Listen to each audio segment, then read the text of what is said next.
All right, yo, guys, it's the kid, man, rolling in here for a lovely, beautiful Sunday hangout, man. So again, obviously, it seems as if the Saturday open hangout seemed to work pretty well. So it seems like that will be a regular occurrence. And what I always say to guys is that please, if you want to be on the Saturday hangout, try and do so when you're in silence with no one around you, and also make sure you have a good mic. It is imperative and very important that you have a good mic, because if you don't have a good mic, then it's just going to just make things extremely hard to really go through, and it'll just make it a very hard experience for the people listening. So look, man, obviously I want to change things up a bit from what they were from Saturday, so I don't want to copy the things that we did on Saturday. So I just want to pretty much expand on things. And I think one thing that I want to focus on here, because we will talk about City and Chelsea and the Premier League roundup, and maybe look at Inter Milan, what they're doing there, is, and also Dortmund as well. I want to touch on Dortmund. I want to start first with Neymar. So something is very interesting. Something is very interesting, because before we go to our Champions League preview, I think this will come in with our Champions League preview. Abdullahi, make sure to turn off your webcam, bro. Turn off your webcam. We don't need to see. Sorry. All right, cool. All right.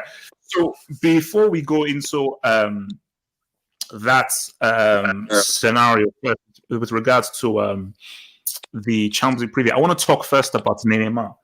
So my thing is this: Di Maria is playing amazing. Di Maria might be one of the most informed players in the world right now. He's playing absolutely amazing. You have to play a guy in form. Icardi has been exceptional, and I think Icardi is proving that, which is what I always knew. He is a better goal scorer than Cavani. Cavani has stats padded in the Uber Eats. So all because you stats padded in the Uber Eats doesn't exactly make you a top striker. And we also look at what's it called, Mbappe, who is the predator. So if you're a scenario and you're Tuchel, does Neymar still get in this team? Or should Neymar hold the bench for players who have been playing better than him or that are in form? So I'll start first with Ahmed. Based on how Di Maria has been playing, Icardi has been playing, and of course who Mbappe is and what he can do, should Neymar be in the bench? But if Neymar starts, who should he start ahead of in that front three? Ahmed. I don't think he should be rushed back into the starting lineup. I think they should ease him in, bring him on off the bench, start him occasionally. Let me ask you this then, even better, to make it even harder. Let's say Neymar is fully fit. Let's say Neymar was fully fit right now. Should he make the team? And who does he replace? I mean, regardless of whether he's fully fit or not, he shouldn't be immediately in there. I mean, Mbappe has been playing decent. Di Maria's in form. Icardi is in form. You'd have to give him time, because one of these players is going to drop form, and I'm sure it's going to be soon. And if you keep playing Neymar off the bench, he'll start performing well, because right now he's not in form. If you play him off the bench, give him occasional starts, he'll start working his way. And by the time Champions League round of 16, and even before that rolls around, he'll be definitely in form and he can start. But for now, I don't see an argument for him to be starting every match consecutively at this point in the season. Okay. Liverpool v everybody. What do you say? What should happen with Neymar? Put into the team now, or he should chill? I don't really see the need to rush him back. Can you hear me? Yeah, we can hear you. Yeah, to me, Neymar is irrelevant right now. PSG, I would say, is even playing better without him, and I'm looking forward to seeing them without him. So, yeah, I wouldn't rush him back right now. I don't really see the need. Maybe come off the bench for a while and then work him back in. But just because he was Neymar, I don't think he has like a God-given right to just be in the side right away. Okay. So what's it? So Hazem. So if it was you, Neymar. Let's say Neymar is fully fit. Does he make the team, or should he hold the bench? Yes, he makes a team, because I don't see any reason why Neymar shouldn't be making the team. I mean, last game he started. Obviously he wasn't in the one that's in best form. It was obviously Cavani and Mbappe are in the top form right now. But I don't see a reason why, if Neymar is fully fit, that he shouldn't start. He scored 4 goals this season in the League One in 6 matches.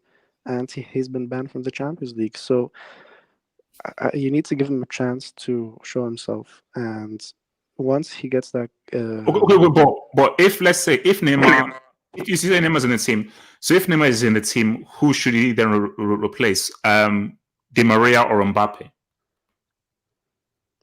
so if so, you're saying if Neymar's in the team, which one of them I should replace? Yeah. I would replace Mbappe, to be honest, because Di Maria's on excellent form right now, and I would say even though Mbappe's in great form, I would say Di Maria's in better form. And if you have Neymar fully fit, he has to start. I'm sorry, nothing against Mbappe or anything like that. I would start with a front three of Di Maria, Icardi, and Neymar. And Mbappe can come on, definitely. But let's see what Neymar does in the Champions League, because after his first game suspensions, let's see what he does. He's fully fit. Give him a chance. Fair enough. If he flops, then obviously you can think about putting Mbappe back in. But this is Neymar we're talking about, okay? This is a guy who can change the game by himself. This is the best player PSG have, regardless of what form there's right now. He is the best player they have, and you have to give him a chance to establish his form. Okay, all right.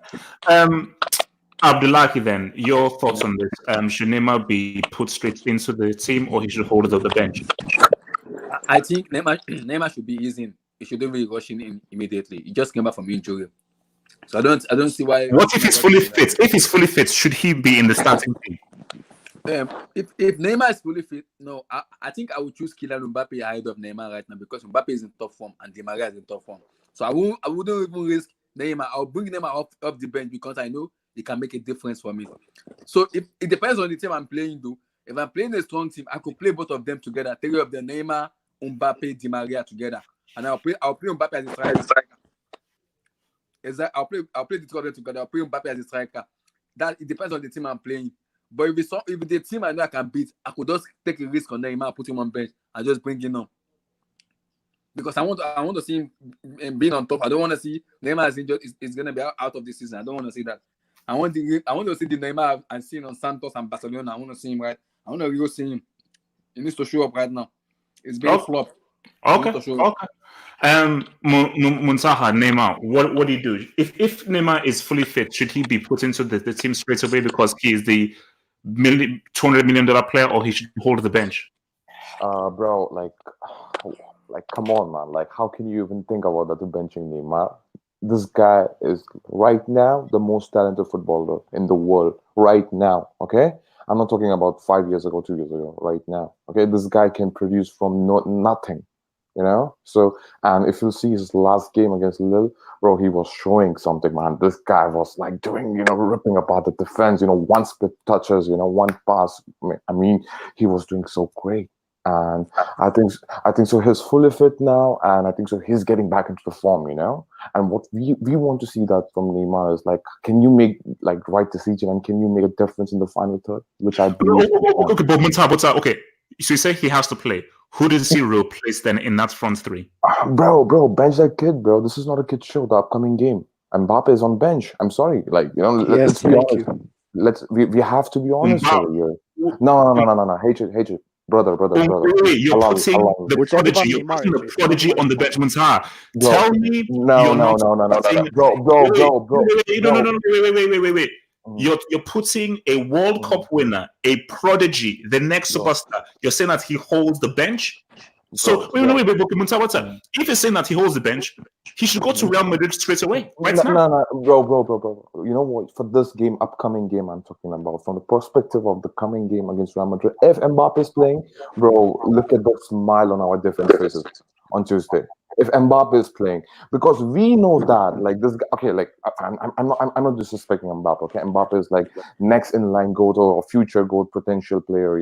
I'm not denying that stuff. Okay, but right now, if you see Neymar on the left flank for PSG and the way Carvajal is struggling, man, and this guy's fit, I guess now he's fit because I've watched him his last game against Lille, and Lille is a really good team. I mean, I don't want to underestimate them, but they're a good team. And Neymar was ripping their apart. I mean, and Icardi on the flank. I mean, as a striker, and you have Di Maria. Di Maria is in red hot form, bro. Mbappe is not in that great shape compared to Di Maria right now. Di Maria, I think so. His twilight of his career, you know. So he Yeah. needs that Champions League more than Mbappe. And bro, Di Maria.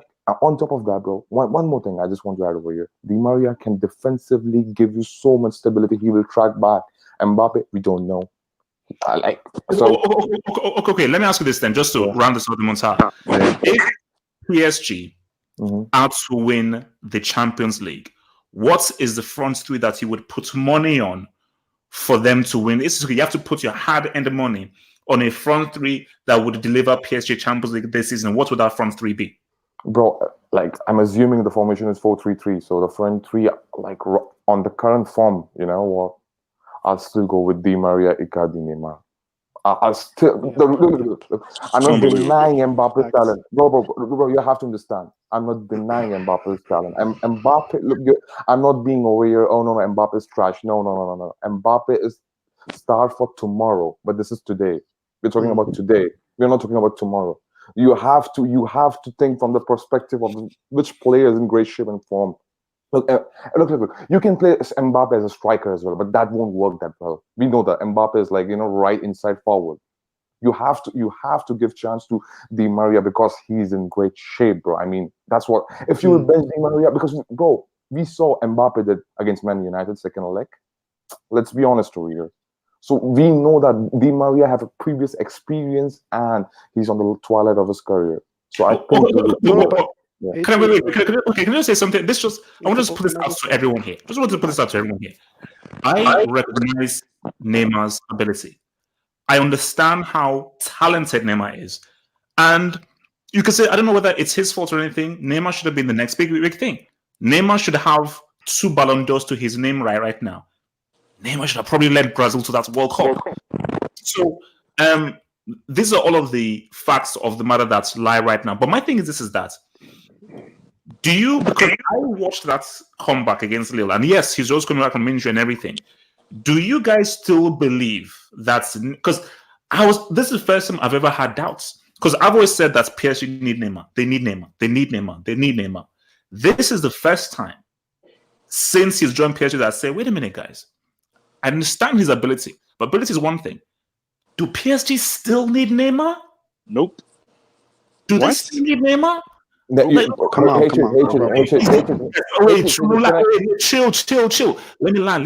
Chill. Let me land. Nah. I recognize his talents, but all I'm saying is this: are you telling me that Icardi, Di Maria, and Mbappe can't be more effective?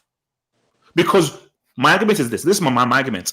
Those three I mentioned, they care. They have a desire. They have no other distractions.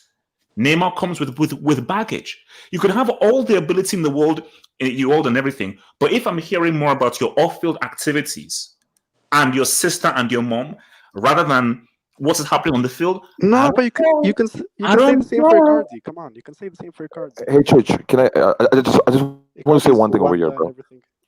Yeah, you're right. Okay, go for it. Yeah, bro. Look. This team is effective, So they without Neymar, I believe this team can reach, quarterfinals or max, in the worst to worst. I mean, if I were to stretch it, semis. But once you reach semis, bro, you are facing one of the biggest guns in Europe against you. I mean, so at that time, the only difference maker where I can see in the final third, Mbappe right now he has potentials, but not talent-wise. He's not at a level of Neymar where he can make single-handed difference in the final third. Unpredictability. We all talk about Sadio Mane unpredictability. Even we know that Neymar is so unpredictable, man.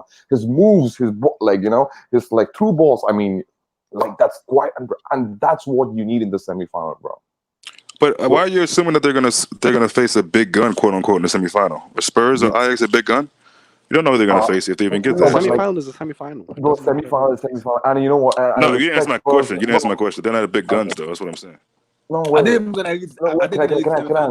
Yeah, go ahead. Yeah, Yeah, in that season, in last season specifically, Spurs should be considered as a big gun. I'm not saying they are like quote to quote they're the big guns of like from the previous history. No. But with that specific, season with the form they had, they were destroying. Big teams like what they did with Dortmund as well. Like let's be honest, in the quarter round of 16, bro, they destroyed Dortmund. Okay, and Wait, who? Yeah. Who did they destroy? Spurs. No, they destroyed who? Dortmund. And you consider them a big gun, a big team. They have been over the past decade. But Wait, they're I'm good. talking They're about good.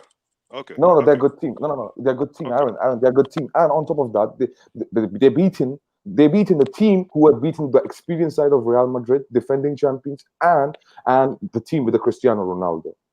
So Okay. yeah, let's be honest over here. Let's not fool ourselves. Come on. So like Spurs should be like you have to give respect to Spurs for the last season, what they did, what they achieved. Okay. All right. So I wanna actually move now to I want to just basically deal with the Premier League because obviously we have quite a few topics to go through. So I want to try and be a bit more quicker with how we deal with these topics. So try and be as brief as you want topics to go through. So let me go now to Leicester City. I'm going to be real here. Leicester City, I don't take them seriously with regards to Premier League. They're not Premier League title challengers, and I feel that people are just getting overexcited because they're desperate for another kind of David and Goliath story to happen. Those things happen once in a lifetime. And anybody that tells me a team with Kante and your boy Mahrez is inferior to this Leicester City team, you're smoking crack. So I'll ask you guys this then. Do you think that Leicester City are realistic title challengers in the Premier League? Ahmed?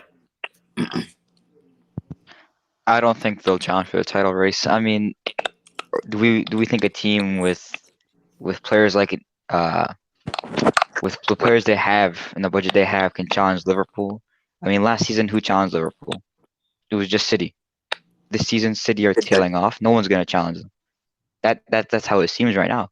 It's an 8-point gap right now for Liverpool at the top. It's not looking to get any smaller anytime soon. And the only team that's won their last 5 games is Leicester City. I don't see Leicester City being able to push Liverpool to the end because they don't have the squad depth that Liverpool has. Although Liverpool's squad depth is questionable at times, but Leicester doesn't have that. Sure, they play less games, but I mean, how long do you think Jamie Vardy is going to keep bagging in goals like he does right now? That's uncertain. Leicester City are all uncertain. That's the first thing. Secondly, they still haven't played City. They still need to play Liverpool again because they're going to play Liverpool again. So I don't think Leicester City are realistic challengers for the title. It's Liverpool's title to win. Okay. And if it's not them, it's only going to be City. All right, Liverpool for everybody. Leicester City, how do you assess them? Short and sweet. I mean, they're in it until they're not in anymore. They have a very strong defense. That number as far as goals they've conceded doesn't lie. That's a real. They're a good defensive team, and I think when they lost Maguire, nobody really saw that coming. Somebody mentioned them having a better squad than the Championship Leicester side on your Hangout last night, and I agree with that back to front. I know the side that won has Mahrez, Kante, and Vardy, but just as far as just back to front to me, I think they have a stronger team, and they don't have European football, which I think people have to remember. So I think until they're not in it, then they're in it. I don't know why anybody would discount Leicester based on what. I'm not really sure. There's a lot of uncertainties, which the guy just talked about. So I mean, Vardy has been doing this thing. I don't know why anybody would assume that he all of a sudden will stop doing it. So yeah, they're in it until they're not in it anymore, in my opinion. Because it's less about Leicester City and more about what Liverpool is. What? I'm sorry. What? It's less about what Leicester City is, and more about how powerful this Liverpool side is. Because in another season, Leicester City could definitely win the title. No. I think basically that was the argument I made on Saturday, which is that this Liverpool team and City team will probably get 90 plus points. This Leicester City team are not getting 90 plus points. It's not happening. So, yeah. Muntaha, Leicester City, should we take them seriously or ignore them? Bro, there's a difference between called contenders and pretenders. Leicester City are more of a pretenders for me. Okay, even though like they have great results, they won 9-0 and all those things, blah blah blah. They're doing good in Europe. Jamie Vardy trying to be, R9 or like Z-Tech R9 and all this stuff. Yeah, like fine. Like I don't think so. They are going to contend for the title. At the end of the day, I believe that they're going to finish third spot because we know that the only team right now who can challenge Liverpool is Man City. Let's be honest with you.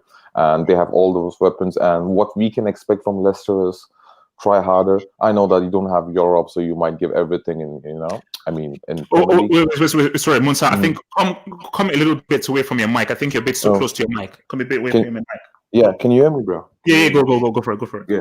Yeah, so I still believe that they're a good team and they don't have to play any games in Europe though. Not even Europe, I guess. Yeah, not even Europe. Yeah. So yeah, they'll do I think they'll finish above Chelsea. So I believe third spot. Yeah, that's it. Okay. Abdullahi. Yeah. For now, I think I'm still gonna count the Leicester City as I'm not gonna say title contender right now because Liverpool has not lost any match yet. So Liverpool is still. Will they push them to the end of the season or not, or will they drop off? No. They can't push Liverpool to the end of the season. Once we enter the January, February, and Liverpool is topping the table with either 12 points or 9 points, that's the champions of England. No one is saying anything. No one is even questioning them anymore. Once they can take that lead to January or February, I'm done. That's the champions of England. No one is. Wait. Are you saying Leicester for top 4? Will they still make top 4 or they'll drop out of top 4? Because of the squad they have right now, I would say top 4 because they don't have enough strength. Liverpool have enough strength and they know how to win. Now they understand how to win, so they have a better squad than last season. The same players for last season, but now they have different mentality to win the league now. So I would tell them as I would say that right now maybe top 4 for Leicester City right now, but let's see how it goes though. Okay, Hazem, Leicester. No. So the question was whether they're going to challenge for the title. Yeah. So do you view them as realistic title challengers? No, and there's several reasons as to why. The first is squad depth. I think Ahmed touched on it. Is that you look at their squad and you see a very surface squad. If someone in that midfield of Tielemans, Madison, Didi gets injured or drops out or starts losing form, they don't really have someone that can replace them and maintain that level of play that they're playing right now. Dennis Pratt hasn't really been that good in the Premier League this season, and other than that, you don't really have someone to replace. Secondly, the team is very reliant this season. I'm speaking specifically this season. It's very reliant on Jamie Vardy. The team is centered around Vardy, and the same thing applies. If Vardy starts losing form or he gets injured, remember he's 32, then the team's in big trouble because you don't have someone to replace him, and you don't really have other outlets.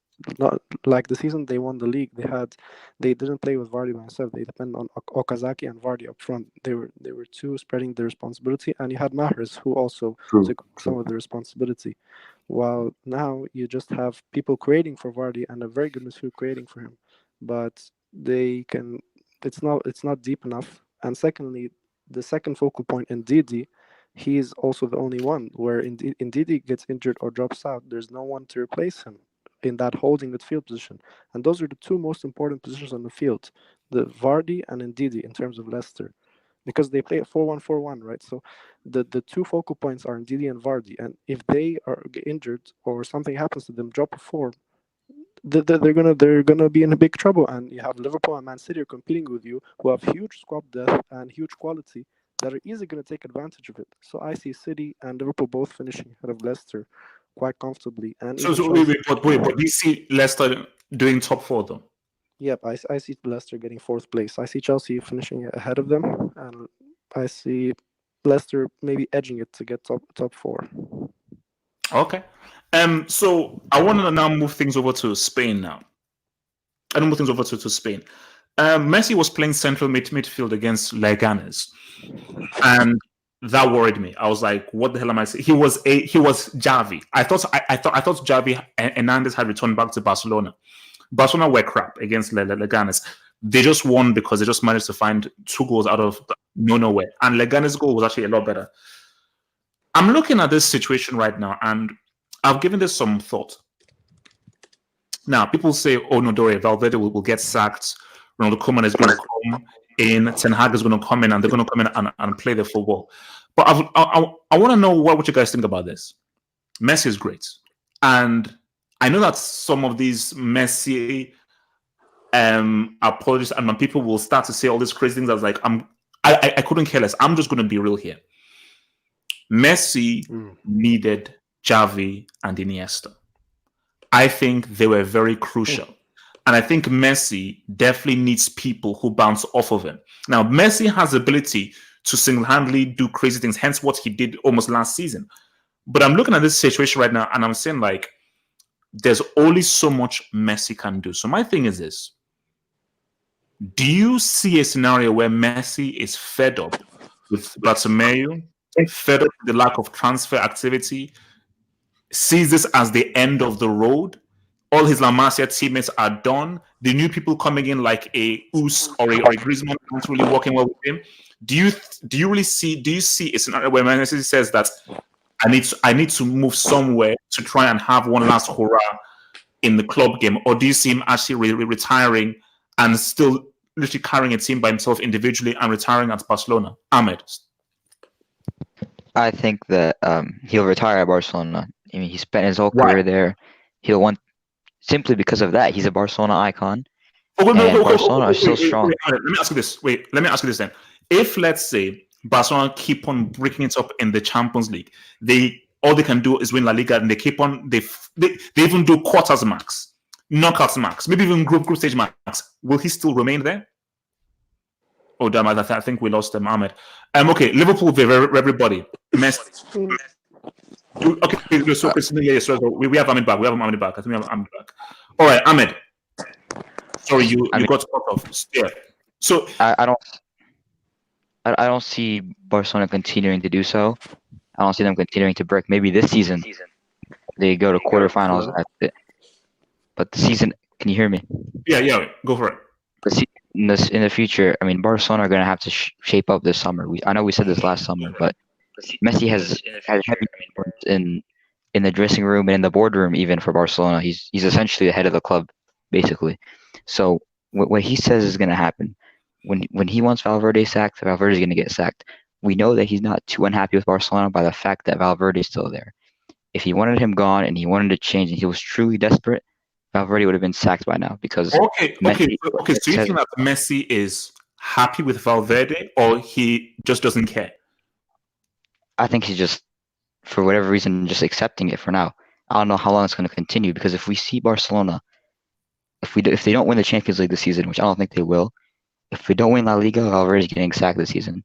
If they end the season with nothing or just a Copa del Rey, they'll be sacked, because Barcelona has higher standards, especially this season with Real Madrid that was dropping points beginning of the season, and an Atletico Madrid that doesn't know how to finish off a match. So I don't see him getting. I don't see Messi leaving. Valverde could be sacked, and we could see a whole turnaround in Barcelona with a new manager. So I don't think Messi's giving up on the club. Okay. Liverpool for everybody. What do you see with Messi? And do you think Messi will continue taking L's in Europe because he is married to Spain, or do you think that he'll grow some big boy balls and move to another country to prove himself and win more trophies? Yeah, I definitely don't see the latter. Much like the guy was saying, who was just speaking early on, I think he's happy to be in Spain. I mean, who knows if he goes to a different team, is he going to be able to be that dude? That dude, meaning this isn't Argentina where he gets to pick and say who's coming to play with him, who's not. He's dictating everything. I think he likes that. I don't see him as a guy who will say to himself, "Oh, let me try a big major challenge." Not at this point in his career. So he'll stay in Spain, keep losing with Barcelona, and that'll be what it is, I think. All right, Hazem. Yeah, the thing with Messi is there isn't really a reason why he would leave, and there's a couple of reasons to this. Liverpool versus everybody touched on it, in that the position of Messi in Barcelona is unlike any other club, where he is in a position to make the decisions and be a decisive factor in the club. And he knows, another thing is, he knows that he is partly responsible for the shortcomings in the Champions League in recent years. I know many Messi fans will get angry at this, but he knows that even though Valverde is what is the main culprit for that, many would argue, he also is responsible and he feels guilty.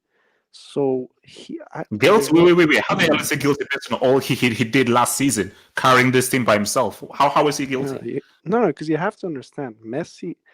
All Messi's been thinking about since Xavi and Iniesta left is proving himself, proving that he wasn't just the product of Xavi and Iniesta. All he's been thinking about is proving that he can win the Champions League without them. And these failures in the recent years have been so detrimental to that.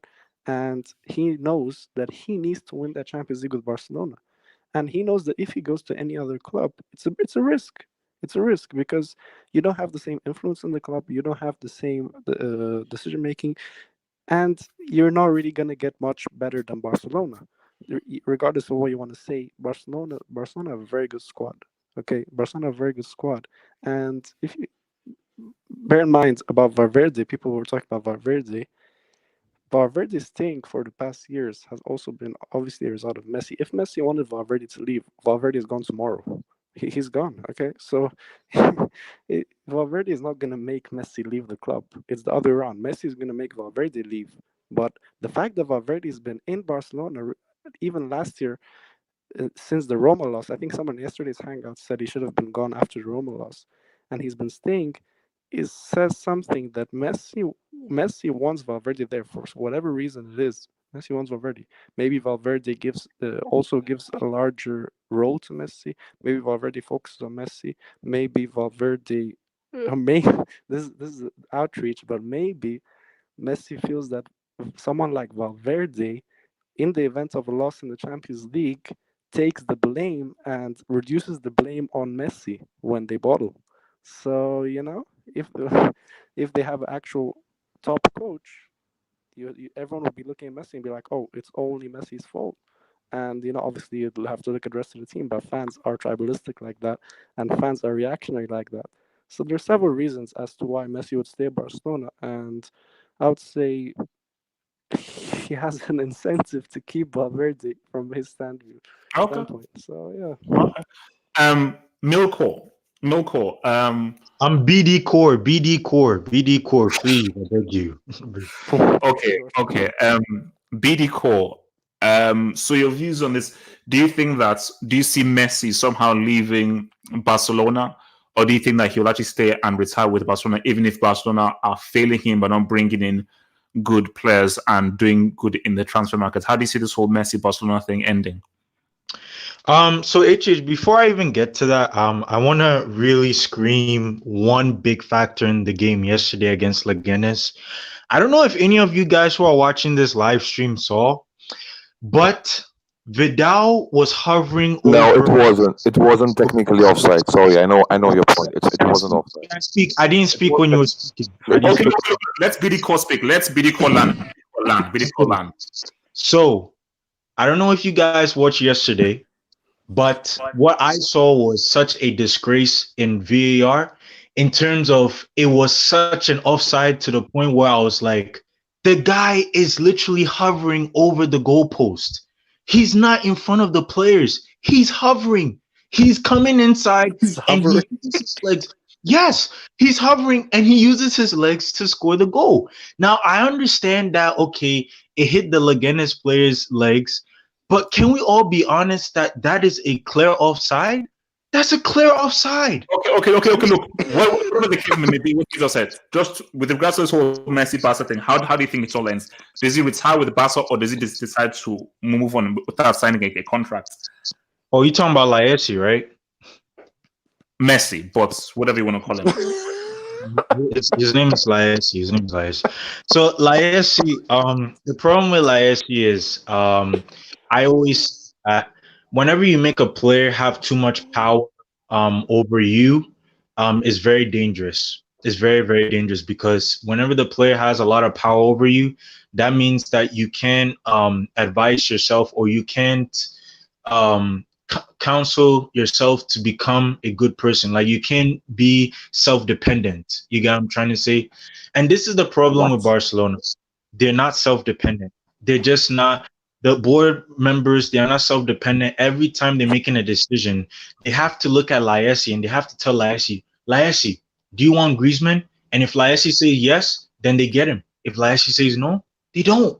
They don't get him. So my thing here is, I think Laessi, and I'll say this: Laessi will retire in the Farmers League because, like, time and time and time again, cannot show anything except for good performances in Camp Nou and tragic performances in the most crucial moments of his whole entire career.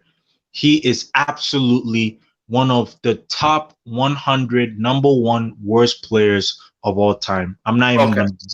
Top All right. 100 number one. All right. Wait. So before I go over to Muntaha, Name No says Milko's agenda against Messi and Barca is crazy. So wait, before I just go to Muntaha, BD Core, do you have an agenda against Messi because of the Liverpool game, or are you being truly objective? So HH, every word that comes out of my mouth is being truly objective. I'm only speaking factual evidence. I'm only speaking what I see and how I see things. And what I'm seeing is Laessi, every single time he has an excuse because he always performs in Camp Nou. He never performs away from Camp Nou. I've not single-handedly seen Laessi in a crucial Champions League knockout stage game away perform ever since Xavi Iniesta left. Like, Xavi Iniesta is his cousins. That's his cousin. That's Okay. his Cool. All right. Muntaha, how do you see this whole Messi and Barcelona love affair ending? Do you see him retiring at Barcelona no matter what? Or do you think he will do the most shocking thing and actually not sign a new contract and leave? Yeah, I'll just answer the questions. I just want to add away one more thing, yeah. What just now Garbage Corey, yeah, said about the offside thing, yeah. Okay. First of all, let me educate him, yeah, because it heads to the flippin' who was a midfielder of Leganes. It heads to his feet, and then I know that this guy was in offside position, and he scored. But it didn't came from the Barcelona player. It came from the flippin' Leganes player. So I hope Garbage Core will understand and will learn more football, in future. Relax. Chill. You have time to. Yeah, BD Coach, chill. You have time to respond. yeah, yeah, Continue. yeah. And about Messi thing, bro. Bro, do you know like how much Messi earn a year? Because I've read somewhere and it says like it's close to 80, 70, 80 million euros a year. Which club can afford Messi's wages right now when he's 32 years old? Okay, even though like okay, Real Madrid is not a chance, no way. Then which club left? Might be Man City because he cannot go to PSG because there is Mbappe. Unless and until Mbappe won't, they won't sell Mbappe, they cannot buy Messi or like get a Messi because his wages are like liabilities in terms of for the big clubs, and he himself knows that. He's 32 years old. He left with, if we get another contract extension, he might do something and all, to win Champions League with the current Barcelona side or something. Now let's talk about the Valverde thing. What Valverde was doing, okay? I mean, in the post-Neymar era, bro, I mean, that was their project, Bring on flipping, young players, bring on superstars, try to replace Neymar, buy 3-4 more world-class players, super big name players, in terms of marketing, in terms of, performances, but that didn't happen. So it was a totally failed project. I mean, if Barcelona, I mean, didn't win Champions League this season without Valverde, I mean, it's done and dusted. I mean, the project is done. Now, what's next now? But we don't know.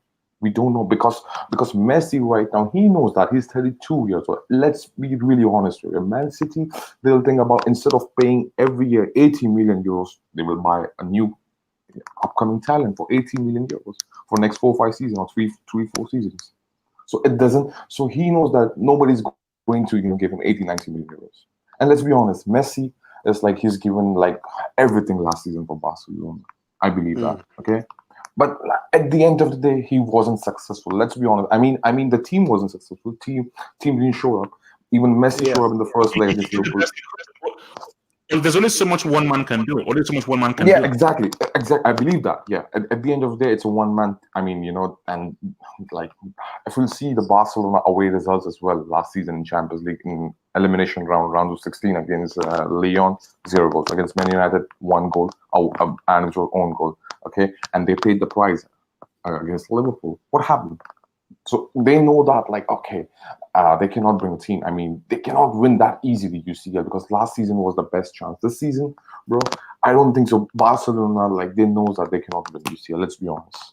Like, they are not, like, kidding with themselves. Yeah, let's be honest over here. So they might be thinking for the next plan, and for that you need some more time, to get rid of from the Valverde. I think so. You know what? Valverde was being expired.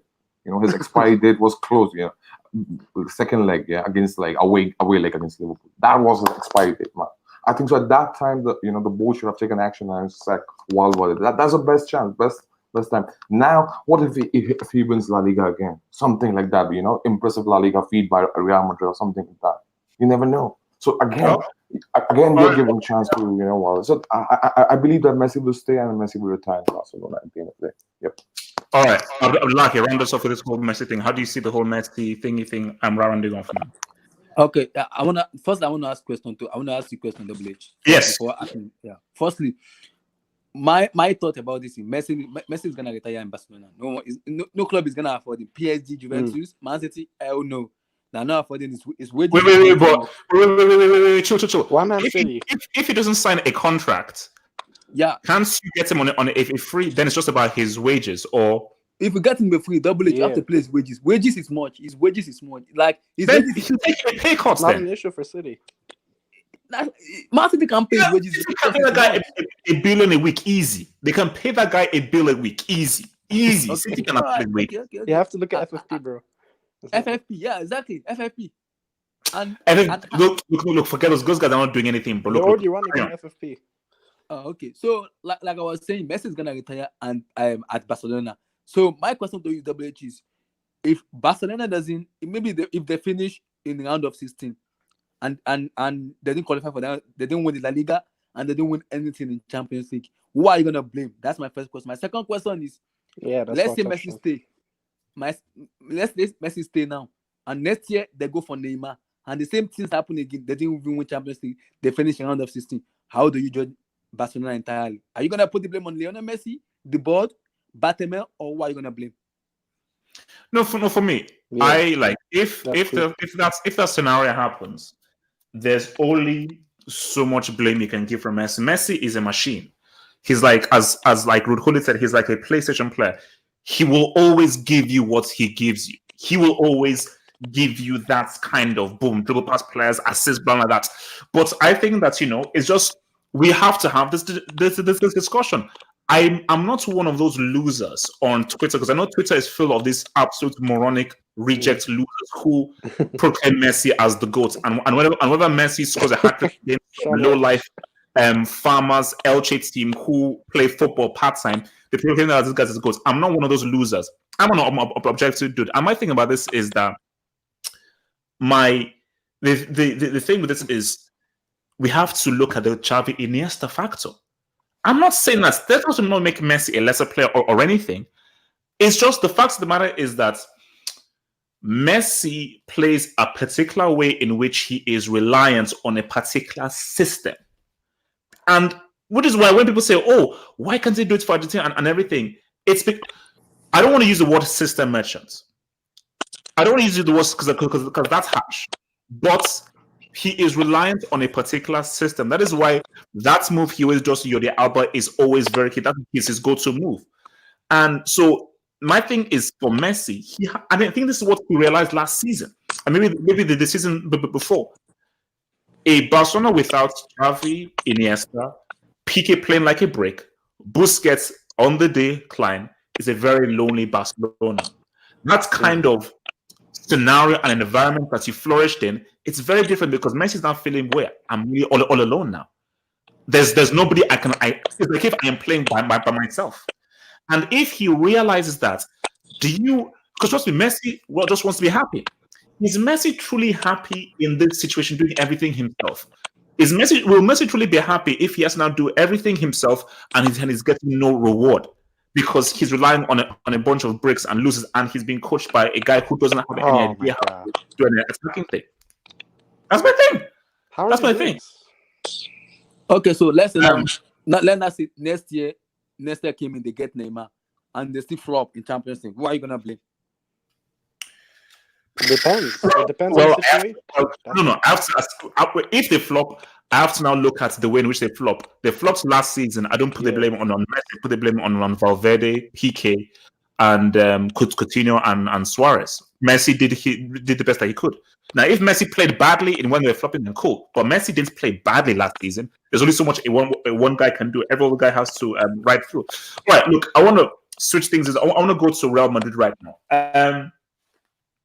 Zad is coming, guys. Don't worry, Zad is coming. We're going to talk about the Real Madrid PSG game specifically when we do our preview. But I just want to talk specifically about Real.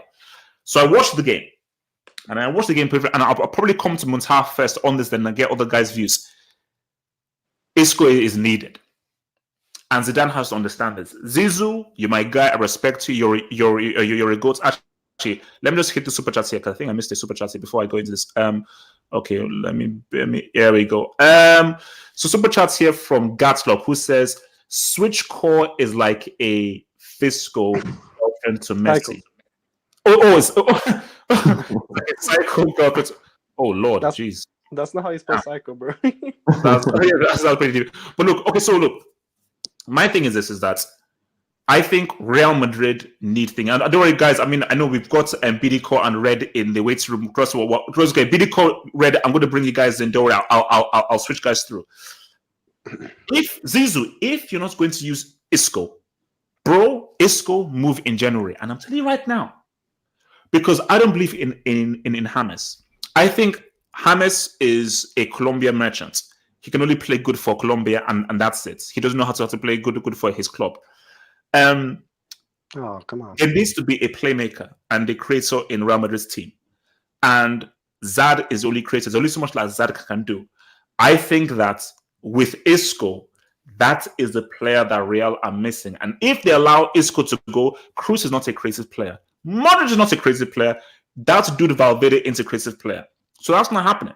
So my thing is this, and I'm going to come first to Muntaha.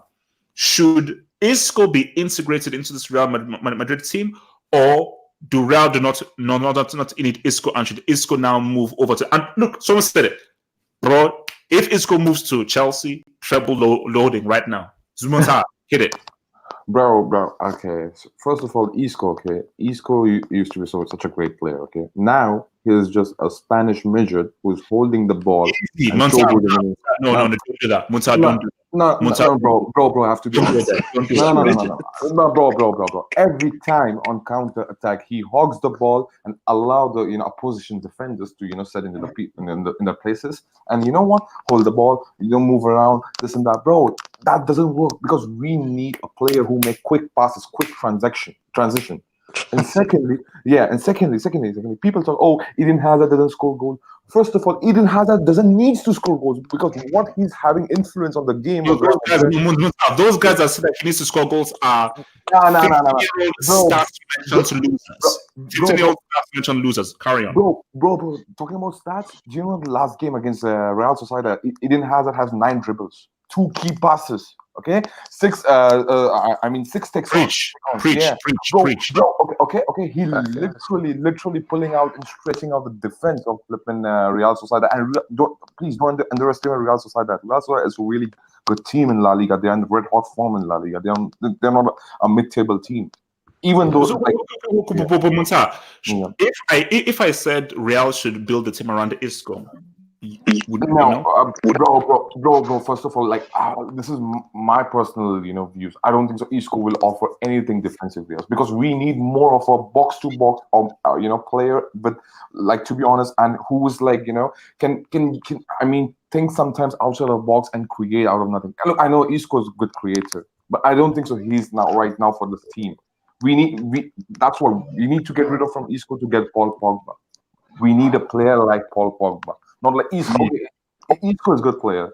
I'm not denying that. But Paul Pogba is the kind of guy which will literally, will be engine, not in terms of physicality, in terms of creativity. Okay? Thirdly, Eden Hazard performances, my goodness. He's performing and with his influence growing in the game, look at the goals we are scoring. I guess we scored something, 18 goals in 4 games, bro. 18 goals in 4 games, literally. Since Eden has a step on the pitch, he's improving. So first of all, we don't need Eden Hazard to score that many goals. 5-10 goals Okay. this season, that's enough. Okay. Red, thoughts on this? So do you think Isco should be integrated into the team, or he's Yeah. not needed for Real to create more for Isco's fulfilling his role. He's always been a squad player. Bar 2017. Yeah. Yeah. No, because here's the thing, HH. Now we have Hazard. Hazard is an upgrade on Isco. He does what Isco does. He carries the ball forward in a quicker manner. He has more pace, and he goes back on defense more than Isco. Isco can he still has a role because like honestly, Madrid's starting 11. I wouldn't judge us till February. That's when our team starts to peak. That's when they start hitting form, most like traditionally speaking. So I would be a little bit patient with Isco.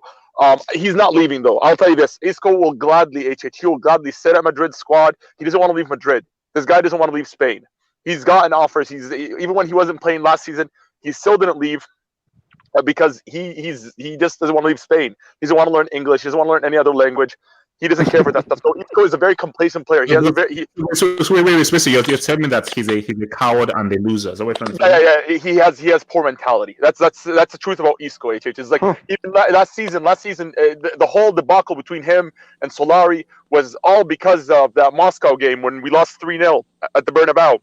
When we lost that game, Isco couldn't handle the criticism. That's why he was dropped from the squad eventually. He's kind of he has an arrogance to him. So I don't think Isco would even leave, to be honest with you. He's happy with the squad role or just to collect his checks. So why would I build? I would build a team around Hazard. I would build a team forward towards like a forward plan. Let's say if we're planning to get Mbappe in the next 2 or 3 years, I would still wait towards building towards that and just get the final piece in Mbappe. We don't need Isco. Like the team as it stands right now, our midfield. Like I know you said Cruz creating, but this season it's a different Cruz. This year he actually has the most key passes for Madrid. He's creating the most chances for Madrid. Yes. And because he's now that he has Wait, guys. Let me say this right now. Tony Cruz is doing what Modric did for those. Oh no! But see, HH, this is the thing. This is a different midfield. Don't overrate Tony Cruz. That's what I'm saying. Oh, no, I'm not overrating. I'm speaking the facts of like what he's actually producing. But like the thing is, this midfield is different from our midfield. We're not as press proof as we used to be with Modric because Modric can hold on to the ball and he won't be dispossessed and he will drag the ball forward because he's a bit of an all rounder, right? So with Valverde, he's sort of getting that mold. He's not as good as Modric should say. He's very young. He's very green. I don't want to overrate him at all. I think he's decent at best currently. But he's just putting in a lot of good, overperforming right now. I would agree with what Montaha said. Pogba, if we want a midfielder, he's like a player of his caliber, an Ndombele, a Pogba, an all-rounder. We need a player that, because this is a tradition our midfield has always had, a player that passes like Toni Kroos. He's a player that switches the play, that finds the players, that gets the ball to them. A player that's going to sit in front of the defense like Casemiro. And then you need an all-rounder that does a little bit of everything, that goes forward, that helps in defense, and also can do those quick transition passes like Kroos. So Pogba fits that criteria perfectly. Isco, like Muntaha said, he's very slow on transition. He didn't work with Mourinho. He doesn't have that quick counter-attacking gene in him. He hasn't developed it. Even in 2017, in his best season with Zidane, he was only designated as a ball carrier, just to drive the ball forward. Okay, so just round up your points so we can just go to others. Just round up. So in bottom line, you're saying Isco is a squad dude. Yes. Harsh. That's it. Hazard. Briefly, Isco, Real Madrid, is he needed? Yes. Yeah, and I don't think they need him. I mean, why do you have to fix what's already working? They're looking good. Obviously, you can say they could have created more Sociedad, but I feel like they're fine because if you want to bring Isco in, you have to look at the material and say, who do you want to replace him? Who do you want to replace with him? Modric, Casemiro, Toni Kroos, or even Valverde, who's over there playing well. And I would say Madrid don't really have a weak spot right now, in other than maybe Rodrigo, who needs some refining. So I would say they don't really need Isco right now. They're doing well in the league, in the Champions League. They're creating chances. Hazard's getting back on form. Even if he's not scoring goals, he's looking very good and creating chances for the team. I don't think they need much more chances. and I don't think Isco will necessarily give them much more chances because I don't think Isco even fits in the way they're currently playing, which is Zidane's 4-3-3. Obviously, I don't know where Isco will play, and I don't think it's his ideal position anywhere in the 4-3-3. So I think Isco's a good squad player to have if you want to maybe change the dimension of the game, but I don't think he's that important right now. But Okay. also, I just want to comment on James Rodriguez. You said James Rodriguez isn't that good a player because he's only No, good at. I said he's a Colombia merchant. So what He is that he bad? hasn't played for club. But is that a bad thing? Because like you said that the World Cup is so important, and No, his best no. performance. That's why I have all the respect for him because I have respect for him. That's why I always had respect for Patrick Mboma, for guys who play well for internationals rather than their clubs. But I'm just giving you the reality of the matter pertaining to Real Madrid. That I think that Real will get more productivity from an Isco than they would from an. HH, can I just interject for a quick second? If you've noticed, like in currently Real Madrid, Benzema's playing sort of a false nine role because even though he's playing as a striker, he is dropping deep and he's fulfilling the creative role. But if you watch the game against Sociedad, that chance that he created for Hazard, he literally placed it on a plate for Hazard. Like it was a beautiful through ball. And Zidane, so Benzema is honestly, in my opinion, is a much more superior player to Isco because if we're gonna put Isco in the team, I think then we're gonna have to remove Benzema and put Jovic as a pure striker, a striker that just like camps in the box. That's the only way Isco could work. Okay. So Ahmed, your thoughts on this, Ahmed? Before I speak on Madrid, I suggest that you have drug tests on the Hangout for people like Garbage Core. But continuing on for Madrid, I You talking think about that me? Oh, wait, let me respond. Please let me reply to that. I beg you, please let me- Ahmed, go. You talking about me? for for Madrid, I don't think Isco's needed. I mean, Modric is there in the midfield, Casemiro is there, Valverde is there, Rodriguez is there, Toni Kroos is there, Ceballos and Odegaard come back from loan next season. Long term and short term, he's not really that needed in the midfield. Not to mention that, as Red touched on, Modric and Kroos have been playing well. Valverde is playing decent. And like he said, Benzema's been doing that playmaking, and so does Can you Hazard. rely on Modric and Kroos for an entire season? Get real. This is 2019, not 20. But it's not just Modric and Kroos. That's the thing.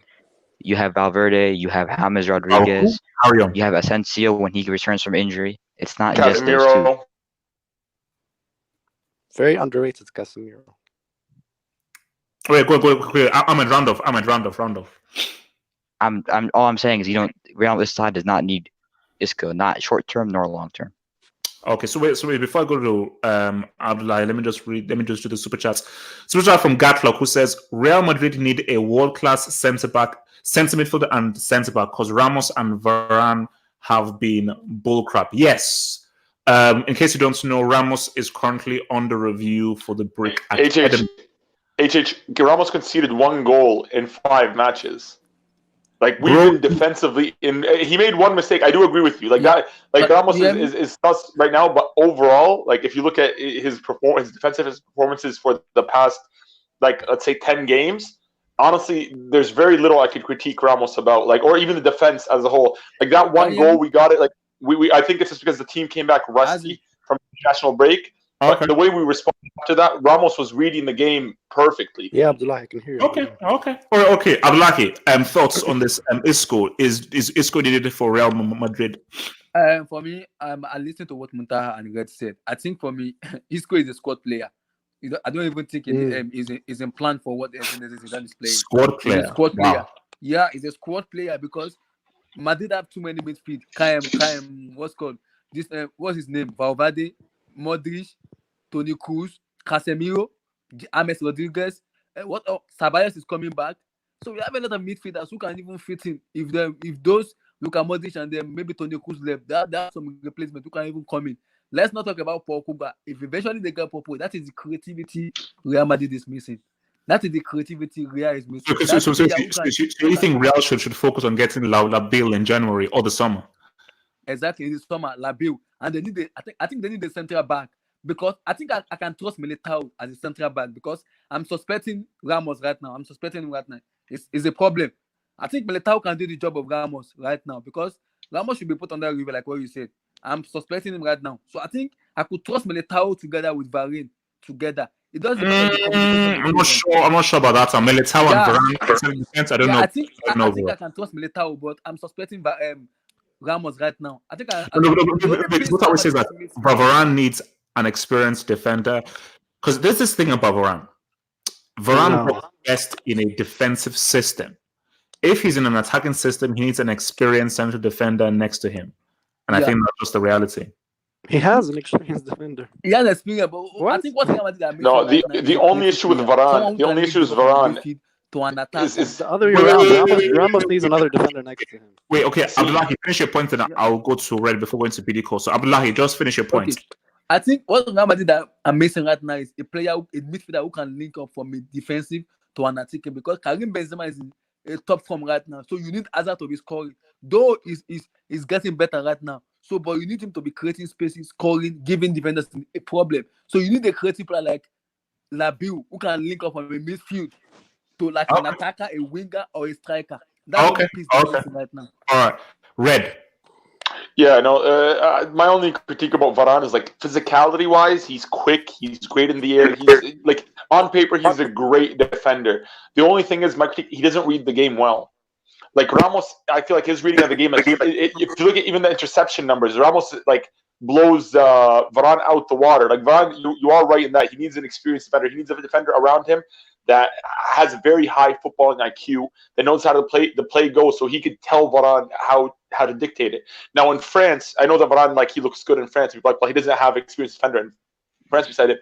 The thing is, as France, they're all like the team is built on being like having a low block and being workhorses in a quick counter-attacking team, and you can afford to do that because you have Conte, Labille, Umtiti, or Lucas Hernandez. You have Varane. You have they have the players to really play that. In Madrid, we're more of an attacking team, so Varane can get exposed. So I do agree with you there. If we do need to get a central defender, which we will eventually, because Militao is a long-term solution, Varane's also a long-term solution, but we need a finished right now, like a Koulibaly type defender, where he could sit beside Varane. And I think that would be a lethal partnership in the future. All right, BD call. So thoughts on is Isco needed for Real Madrid, or he's not needed for Real Madrid to improve their creativity in the final third? Please let me respond to Montai, and please, I beg you, let me reply. All right? No, you don't. No, BD call. Come on, please. You don't have to. Don't derail this. Just focus on the whole Isco thing, please. Thank you. Okay. I'll do it because you're my best friend. So yeah, of course, I'll do it. Isco, right? I think he should go to. He would fit into a Pep Guardiola system, personally. But the thing is, that team is irrelevant in 2019. They're not good in Champions League. There's no substance to them in Champions League. Like, there's no essence of them being there. So for me, I just feel like Isco going to City, yeah, he'll go there and win Premier League titles, but he won't win a UCL. That's the problem. You know what I'm trying to say? I'm looking at places like Bayern Munich. I think Bayern Munich could also use an Isco. And yeah, I mean, Isco's a good player. Isco's a really good player. It's just that I just feel he's past his prime. And when players are past his prime, it's very hard, you know, I'm trying to say, to recover that prime, you know. So yeah, I think Isco, I can see him. I call them Silicon Oil Money FC. That's their name. But I think the place where he's going to is Silicon Oil Money FC. I can't see. This is coming from Expressions, the Spurs fan. That's all. Okay. That's all. Yeah. Mm-hmm. All right, and also, guys, let me just look before I go to Rahimski. Look, man, I think you guys just go easy on Bidiko. He is what he is, and he brings his own particular individual element into it. So I ain't going to call him brick core or garbage core. I'm going to call him Bidiko. Actually, you actually called milk core, but I'm going to just call him Bidiko. So let Bidiko come in and express itself, because if everybody was the same, life would be very, very boring. Exactly. Rahimski, your boys, Real Madrid, do they need Isco? Do they not need Isco? How do you improve the creativity and the supply chain and the distribution to a Benzema, which is lacking? I've always said this about Isco. I mean, the problem with the dude is it's all in his head. Like the guy has infinite talent. He could have been a top player. So what is But missing? Is it the right coach, the system? no, Is no, it no, no, no. himself? What's missing is probably his upbringing because he's not Really? he's not very disciplined. Not a disciplined player whatsoever. You see him around in training. He's moseying around. He's not trying to prove to the manager that he should earn a spot. He's not. He's not giving everything. You can tell by the player, his demeanor on the pitch, off the pitch. He's just an unprofessional player, and in my personal opinion, there's no room for that at the biggest club in the world. So I think for me, Isco, I'm sorry, it's time to pack your bags and go to a more suitable club, maybe like Betis or something. Because if you're not going to be a professional, if you're going to give 50%, we don't need you. And on the topic of Milkor, I just want to say to the audience, guys, please be respectful. I mean, everyone has different opinions, and that's why this game is beautiful because our opinions are different, and we're here to have a discussion about those different opinions. So, I mean, if you don't like Milkor's opinion, then you can voice your opinion, but you don't have to flame him in the chat. I mean, the dude's a nice guy, and he's just trying to talk about a sport that he loves, that we all love. So let's just keep it a little quiet, guys. Thank you. Facts, Ramsky. Facts. Respect. Can I say guys. something, HH, about the Isco topic? Wait, no. We have to move. Trust me, we have to move on. We're on a time scale here because I need to eat. Gatlock. So thank you for the super chat, Gatlock. Is there a favorite for the Champions League? Everyone seems sketchy. We will do a Champions League preview. Trust me, a Champions League preview is coming, but specifically for that, the only team I'm looking at right now is Liverpool. Liverpool for me are still the clear favorites. There's no giving me a stronger argument than Liverpool. Relax, chill, man. We'll get to the damn preview. I want to talk about Sarri and Juventus now.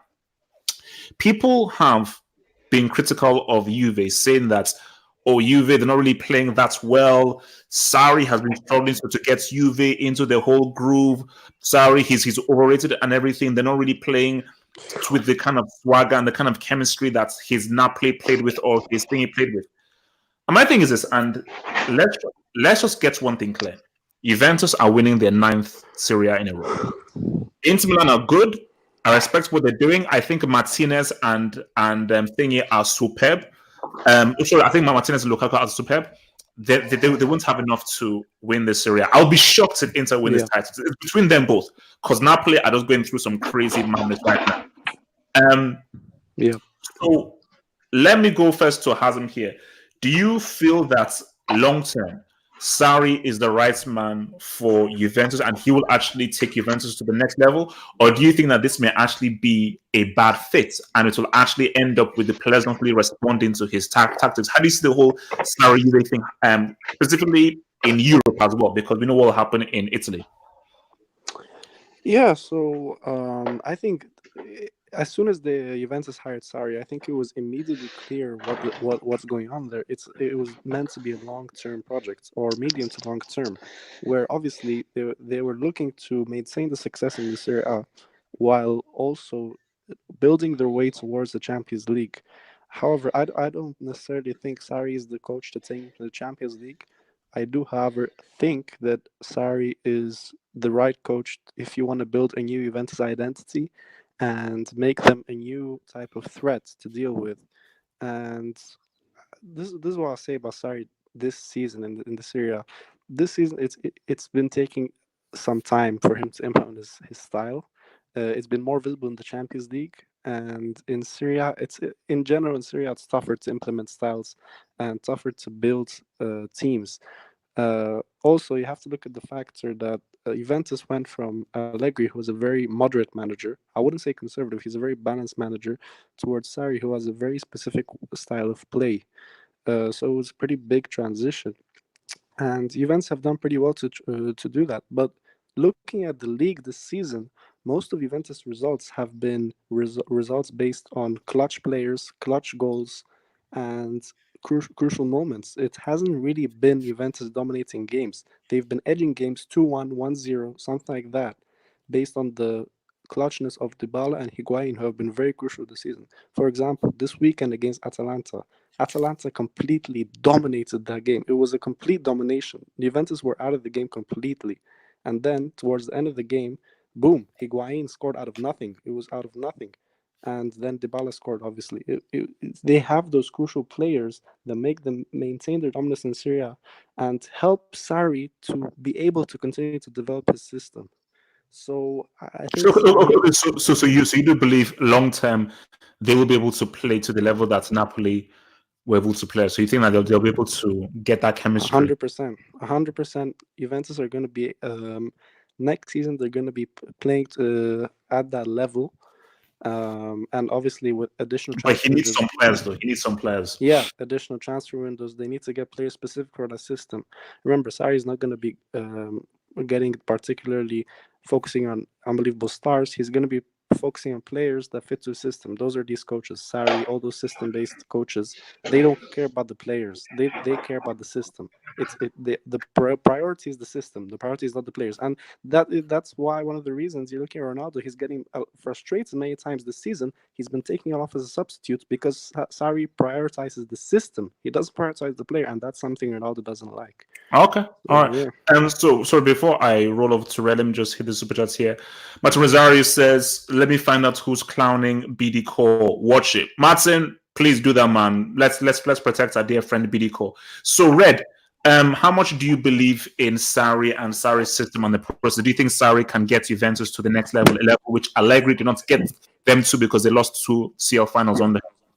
I like it's very hard for me to critique Juve because if you look at Juve, they're playing the way Juve have always played. I don't really see Sarri's implementation much. Like my opinion on it is like it's only first is only in November, bro. Come on. Well, true, but like HH, like when you look at the problems, like when I watch Juve, the ball keeps getting recycled to the left. Watch a Juve match. No matter where they are on the pitch, it always ends up on the left wing. And that's why you see Ronaldo not being able to score because Ronaldo, most of his chances from Madrid game from the right where people pass to him when he drifts in on the left between the lines where it's hard for him to pick up. Whereas with Sarri, he's playing Ronaldo on the left and the ball is constantly going to the left and Ronaldo's not going to dribble past players. And it's hard for him to make a run when the ball is in his area. So he's pretty much getting cornered. And that's why you see Ronaldo essentially useless in his team, with all due respect to Ronaldo. But like pretty much that's what's happening. And but at the same time, I don't know how much I can give Sarri credit because Juve are playing the way they do. They're just a team that's tough to beat. They're just mental freaks where in Serie A where it's impossible. Because I've been watching Serie A praying for them to drop points so Inter could surpass them. Whenever you watch Juve, this team is just elite. You can't hate on them, HH. They'll always find a way to win. Against Atalanta, like Hazem said, that usually Juve, like if they were, I don't know what was about that game. Like I expected them to lose. I expected them like a 2-1, a 2-0. I didn't expect them out of nowhere. They just bang, bang, bang, bang. They beat them 3-1. And they're losing the scoreline is so deceiving. It makes no sense. But again, they did it. It's because again, the mentality of that team is just elite. And also, Juve is a very well-run club. So I think if they give Sarri the patience and they're willing to like build forward, he can take them places. Because look at Higuain and look at Dybala. Both of them look revitalized under Sarri right now. They're both scoring game after game. They sub on. Higuain assists Dybala. Dybala assists Higuain. They're getting these goals.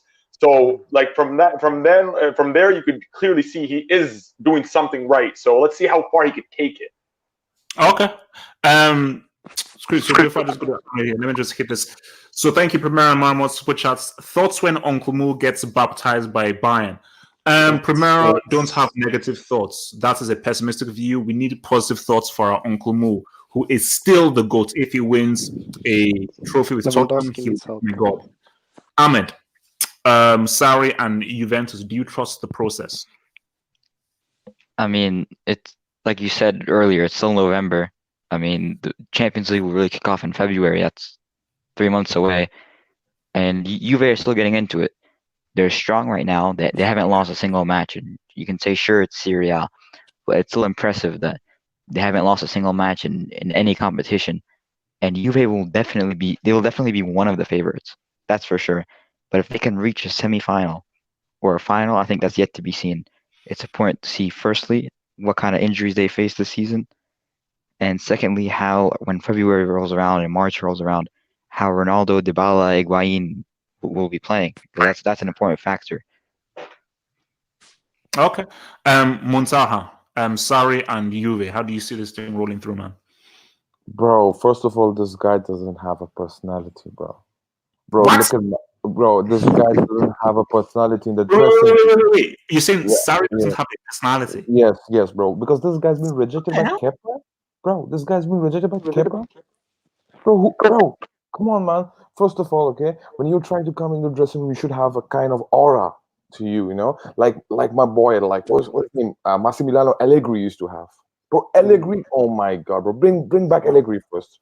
This guy cannot do anything with Wait, football. wait, Monta, you said wait, Yes. Monta, you said bring back Allegri. Yes, What bro. what Yes. Allegri, did yes, he do Yes. yes, Yes. yes, finals? bro, What bro, he took an L in two Champions League finals, but carry on. bro, He got them to the final. No Juve bro, manager got them bro, to the bro, bro. final. Yeah, But he okay, lost. He lost twice. Carry on. bro. Doesn't First of matter. all, no, wait. Like the way he reached the final, okay. Like I mean, in 2015, nobody expected like Juve to be in the final as well because they were punching about their weight. Let's be honest over here, okay? Please, Yeah. okay? Yeah. Okay. Secondly, bro. Last season, the undefeated record. I think so. This was the same situation, but you went undefeated. I guess in most of the Serie A games, and even in Europe. Correct me if I'm wrong. And they played good football and everything. Yeah, but bro, you bought a manager. You want to implement a kind of Sarri ball, playing style, open playing style football, tiki taka, kind of. So, bro, you don't have that midfielder. Look at you have Sami Yes. Khedira, you have what do you call Matuidi. Matuidi, you have Bernardeschi who can play as a central attacking midfielder. I don't know. I don't think he's that good, man. To be honest, Only Pjanic. yeah. Only Pjanic is good. Okay, Rabiot was a kind of signing, but like I don't know what's wrong with him. His attitude is completely like like putting him back into this place where he came from PSG. To be honest, so bro, I don't think that this team is that. I mean, this manager can work with this team, and I think that this will be the last season of him. To get moved on. But okay, Oh fine with the wow. Ronaldo thing. Ronaldo thing and all those things. Okay, Ronaldo's not gelling up or like not getting into his system. But even apart from Ronaldo, this was the same Juventus last season. I mean, this is the same Juventus. You know what? That's why I don't want this guy Sarri, man. I think so. They should sack Sarri, man.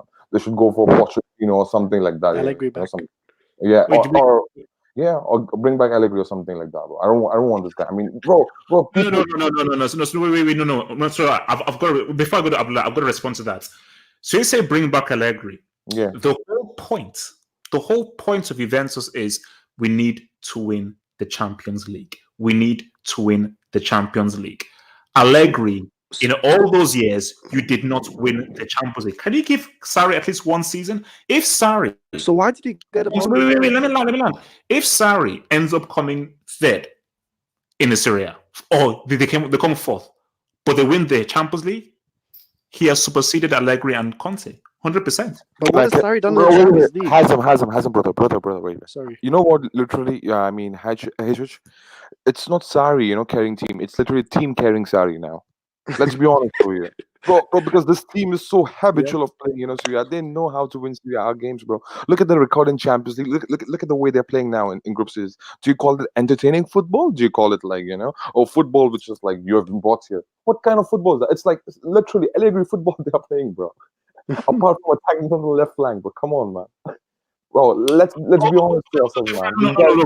This guy's But nothing basically, special. I just think you're being very harsh on Sarri, and I think you're being too nice to Allegri. Personally, that's just me. You're being too harsh on Allegri, man. No. Okay, look, it's fine. Cool. I mean, he almost relegated AC Milan, but He won us Abdullahi, the league. He won us the league. Come on. easy, relax, chill. That's not his fault. That was with Ibra. Chill. Abdullahi, Yeah. thoughts on Sarri and Juventus? First of all, Double H, I need to say something about Mauricio Sarri first. Firstly, once Muntaha read as saying it's true, HH, because Sarri is a system merchant, just like Pep Guardiola. The same way they have Easy, no relax. Yeah, they have Abdullah, no that's plan B. It's a system. Yeah, I'm serious now. They have a plan. That is the same reason he wasn't succeeded at Chelsea. That's why he only won the Europa League because he has no plan B. I'm Chelsea fan. Mauricio Sarri was our coach last season. I was not happy with the way he was playing with Chelsea, the way he was treating Chelsea. He's a system merchant. When people tell him Sarri do this, he said no. Nobody can tell me what to do. This is my system. This is my philosophy. You can never tell me this is my philosophy because he knows what he's doing. And Juventus are only the one carrying Sarri, not Sarri carry Juventus, because Cristiano Ronaldo is not gelling in that team. What if Paulo Dybala goes out, Higuain gets injured, Cristiano Ronaldo is not, now is getting injured? Who's gonna carry Sarri? Tell me, who's gonna carry him? Who? No one. And you are telling me Inter Milan can win the Serie A. I'm not gonna be surprised if they win the Serie A. It's just 1 point ahead of Juventus. Are just doing 1 point to gap them. They've won it Just 1 point. 8 times in a row, bro. It's in a row. 8 in a row. But carry on. It's 1 8 in a point. row. Carry on. It's 1 point. Juventus I will don't just care. lose 8 in a row. Carry on. I know. Put money on an Inter. I put money on Juventus, but carry on. I know you. No one's putting money on Inter, but I Hell will no. not be surprised if Inter Milan win the Scudetto. I won't be surprised because Sarri is a system merchant. Just like the same way Pep Guardiola is. Pep Guardiola will tell you this is what I want to do. He has no plan B. Even though if he's losing 4-0, Pep Guardiola is still gonna be playing the same attacking football. You know you are losing. You need to start what shuffling or packing the bus. No, Guardiola will not do it. Same with Sarri. So I'm gonna give Sarri this season to gel up together. If Maurice Sarri did not win anything next season, it needs to be sacked. Okay. All right. It needs to be sacked. Round us off, man. Big round us off. Sarri and Juventus. Will the process work in the long term? It's on me. Yeah. Yep. Okay. So for me, what I want to say, HH. I think for Juventus, they're gonna run away with the Serie A, no question about it. I still do think though for Juventus, Douglas Costa is gonna be a massive player for them come the Champions League. I also think that I also think that Juventus, for example, Sarri, I think Sarri has to he has to he has to adapt to Juventus play style. That is the thing. I think the problem here is it's taking too long for Sarri to adapt to Juventus play style, and because it's taking so long, I can't see Juventus, doing something in the Champions League. You know what I'm trying to say? But do you think do you think Sarri can deliver them the Champions League with his system, or you think it will be a bad fit in the long term? I think he's gonna have to adapt to the way the Champions League knockout stage works. It's just as simple as, because you can't expect that your principles and your system, and that is the problem, because a lot of people don't know this. This is what gate crashes overrated Guardiola. This is what gate crashes him. This is what really hits him hard in the head, is because he sticks with a certain philosophy and it actually ends up affecting him at the long run. The biggest moment of Pep Guardiola's manager's history is the UCL, and it affects him because he always is hitting his head on sticking to a simple philosophy. So if I was Sarri, you have to start learning how to adapt to the UCL knockout stage right now, like adapting to the competition, adapting to how to play two-legged ties. That is what is going to be very, very crucial in order for you guys, in order for Juventus. And I think Cristiano, that's Mr. Champions League in himself. He has adapted to Champions League knockout stage. But I'm going to say it again. Sorry, to be honest, you have to adapt to the UCL knockout stage, no question. But Sarri has adapted in knockout. No. I'm talking Nah, man, sorry. We have to move on. All right, we're now in Champions League territory now. Champions League territory right now. So huge game, man. Massive game. And yes, I will be doing a live watch of the Twitch of this game. I mean, I was supposed to do it for Chelsea Man City, but a few things got in the way. But for sure, I'll be going live via Twitch with a meal, so you can join me and chat along with me on Twitch as we watch the game, which is PSG against Real Madrid. Revenge mission. I don't care that both teams are already through. I don't care about that. This match is crucial to Real Madrid. Crucial, because I don't believe in PSG. Yes, they were exceptional against Real Madrid in the first game. Yes, they've been exceptional so far this season. Anybody who is stupid enough to say, I'm going to put money on PSG to win it, I think they're favorites, you're stupid. Because it's like a woman who keeps on cheating on you, or a guy who keeps on beating on you. So it's like you can't keep going back when you know what's going to happen. I feel PSG will flop yet again. That's what's my belief, because they just have something inherent of them that is chumpish losers behavior. Until they get to the semis, I don't want to hear about PSG.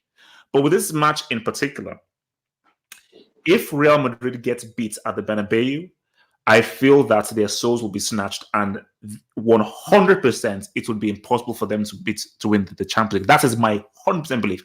If they get beat by PSG at the Bernabeu, then it will show me that this Real Madrid team do not have the heart, the desire, or the personality to win this Champions League. So this match is crucial for them, and I think it's also big for PSG, because if PSG can say, you know what, we not only topped our group, we not only won every single game with a perfect record, but we beat Real Madrid twice and in their backyard.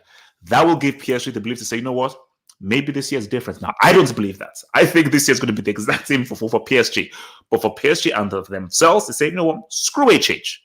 HH is a loser. We're going to prove to HH that we are different this season. So let me start first with Rahimski. So Rahimski, how do you see this Real Madrid PSG match going then? I will say this as a caveat, HH. I'm not inclined to think it's as important as you say it is. And you can respond to this. You can respond to this, but I mean, yeah, it's important for. I mean, we're going to qualify, in my opinion. So yeah. It's not necessarily the be all end all. And we saw it in the last 2 seasons that even coming second in the group doesn't really matter if you're a club like Madrid or Bayern or Barca, because I mean, at the end of the day, these clubs don't want to get drawn against you to begin with. So whether you come in first or second, that isn't necessarily the be all end all for these clubs. That's why I would argue that it's not that important. But what I will say, how the game will go is, if we look at form, Real Madrid is certainly hitting strides right now. A lot of the fans that were concerned about our form earlier in the season, i.e., me, Abdul, maybe even Red sometimes, we saw a light at the end of the tunnel. It was just a matter of getting there. And the form that we had in the last couple of days was incredible combination plays by Valverde and Modric and Cruz, and incredible wing play, very good positional play by Benzema and finishing. So I think on form, we're doing well.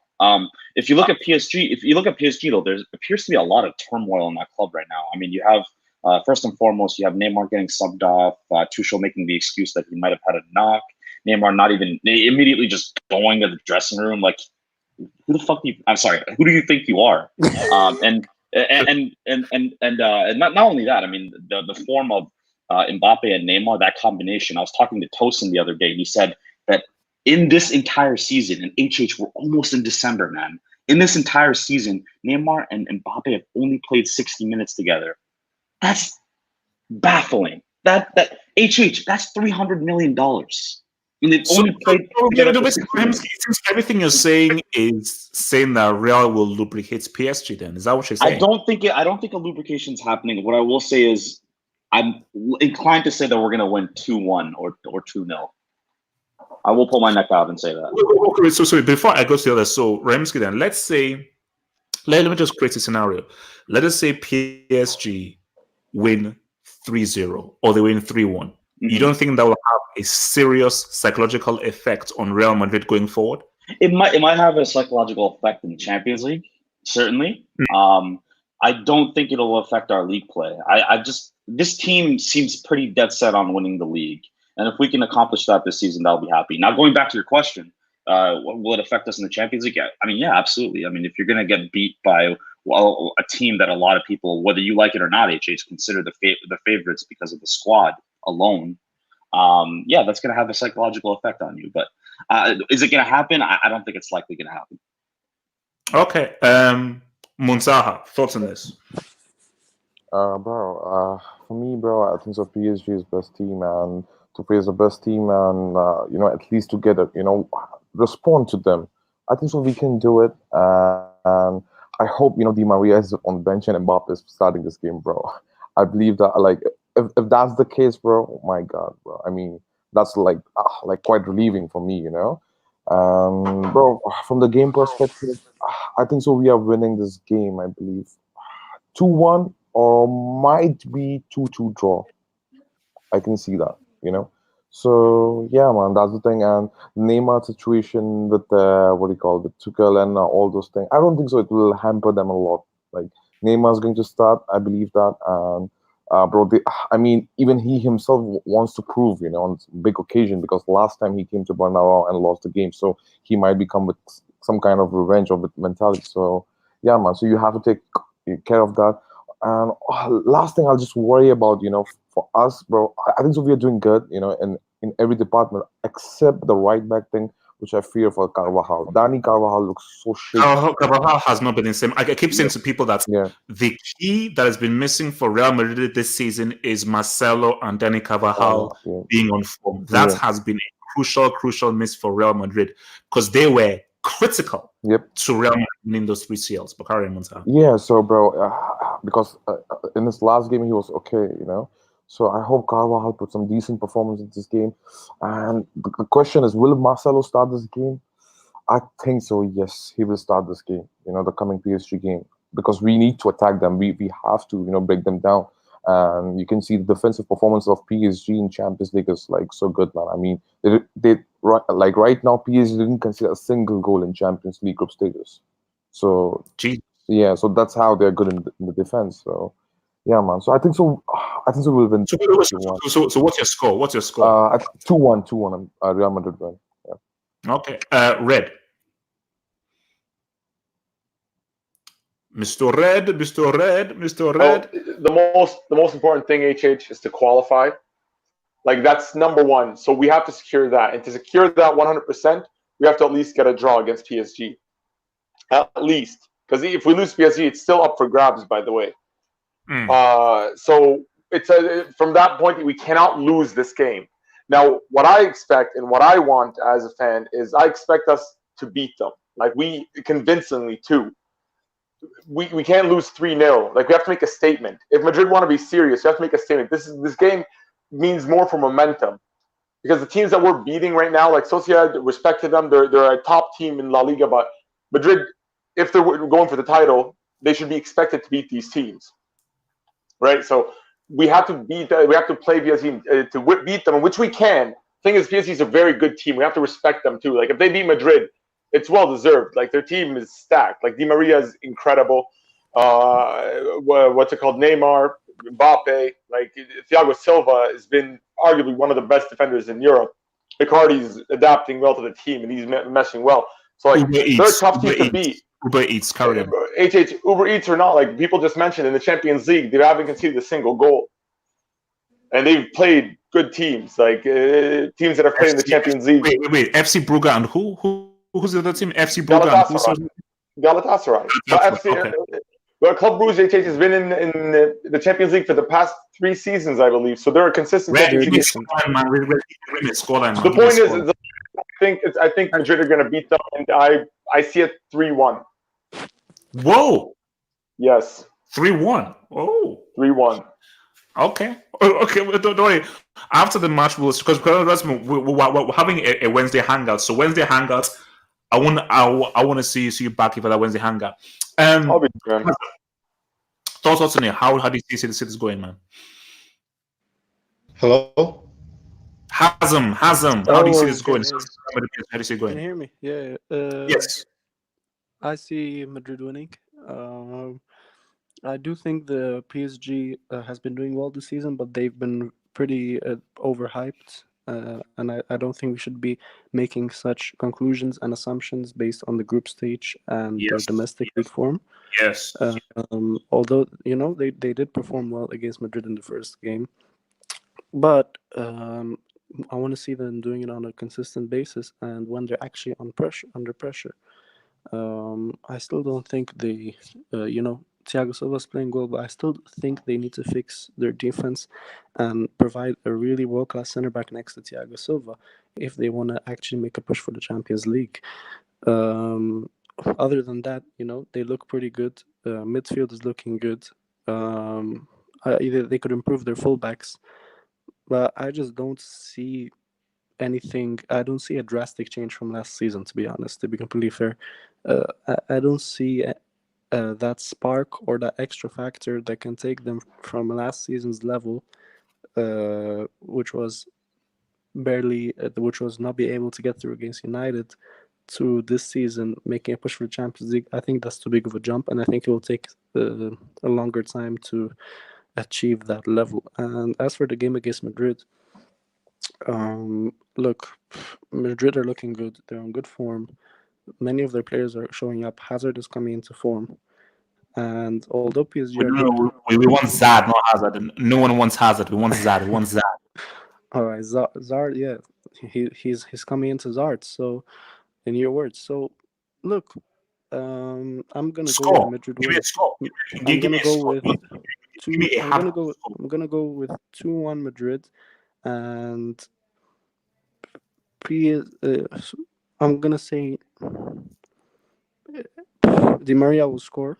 I think Di Maria will score, and I think Hazard will score one goal as well, and the other maybe Benzema. Yeah, so 2-1 Madrid. All right. Ahmed, thoughts? Real Madrid PSG. Who gets this? I think about the importance of the match. If Real Madrid were to draw, if it would be a draw, it wouldn't be that big of a deal. But a loss, especially like if a major defeat, would be troublesome in terms of form for Real Madrid. But I think Real Madrid should be optimistic. They're in strong form. Toni Kroos, Casemiro, Valverde, Modric, the midfield players are there.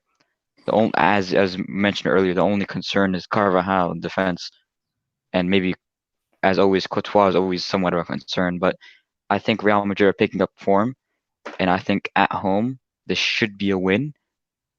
And my score prediction is 3-2. I think Di Maria will score for PSG, and Benzema will be scoring for Real Madrid. But even if Real Madrid win, let's remember, Real Madrid still most likely won't win the group. PSG are 5 points clear right now of Real Madrid. Let's remember that. So even if it's a draw or if Real Madrid win, in terms of results and group standings, it most likely won't affect the group standings. Okay. BD Core. Real Madrid PSG. Thoughts?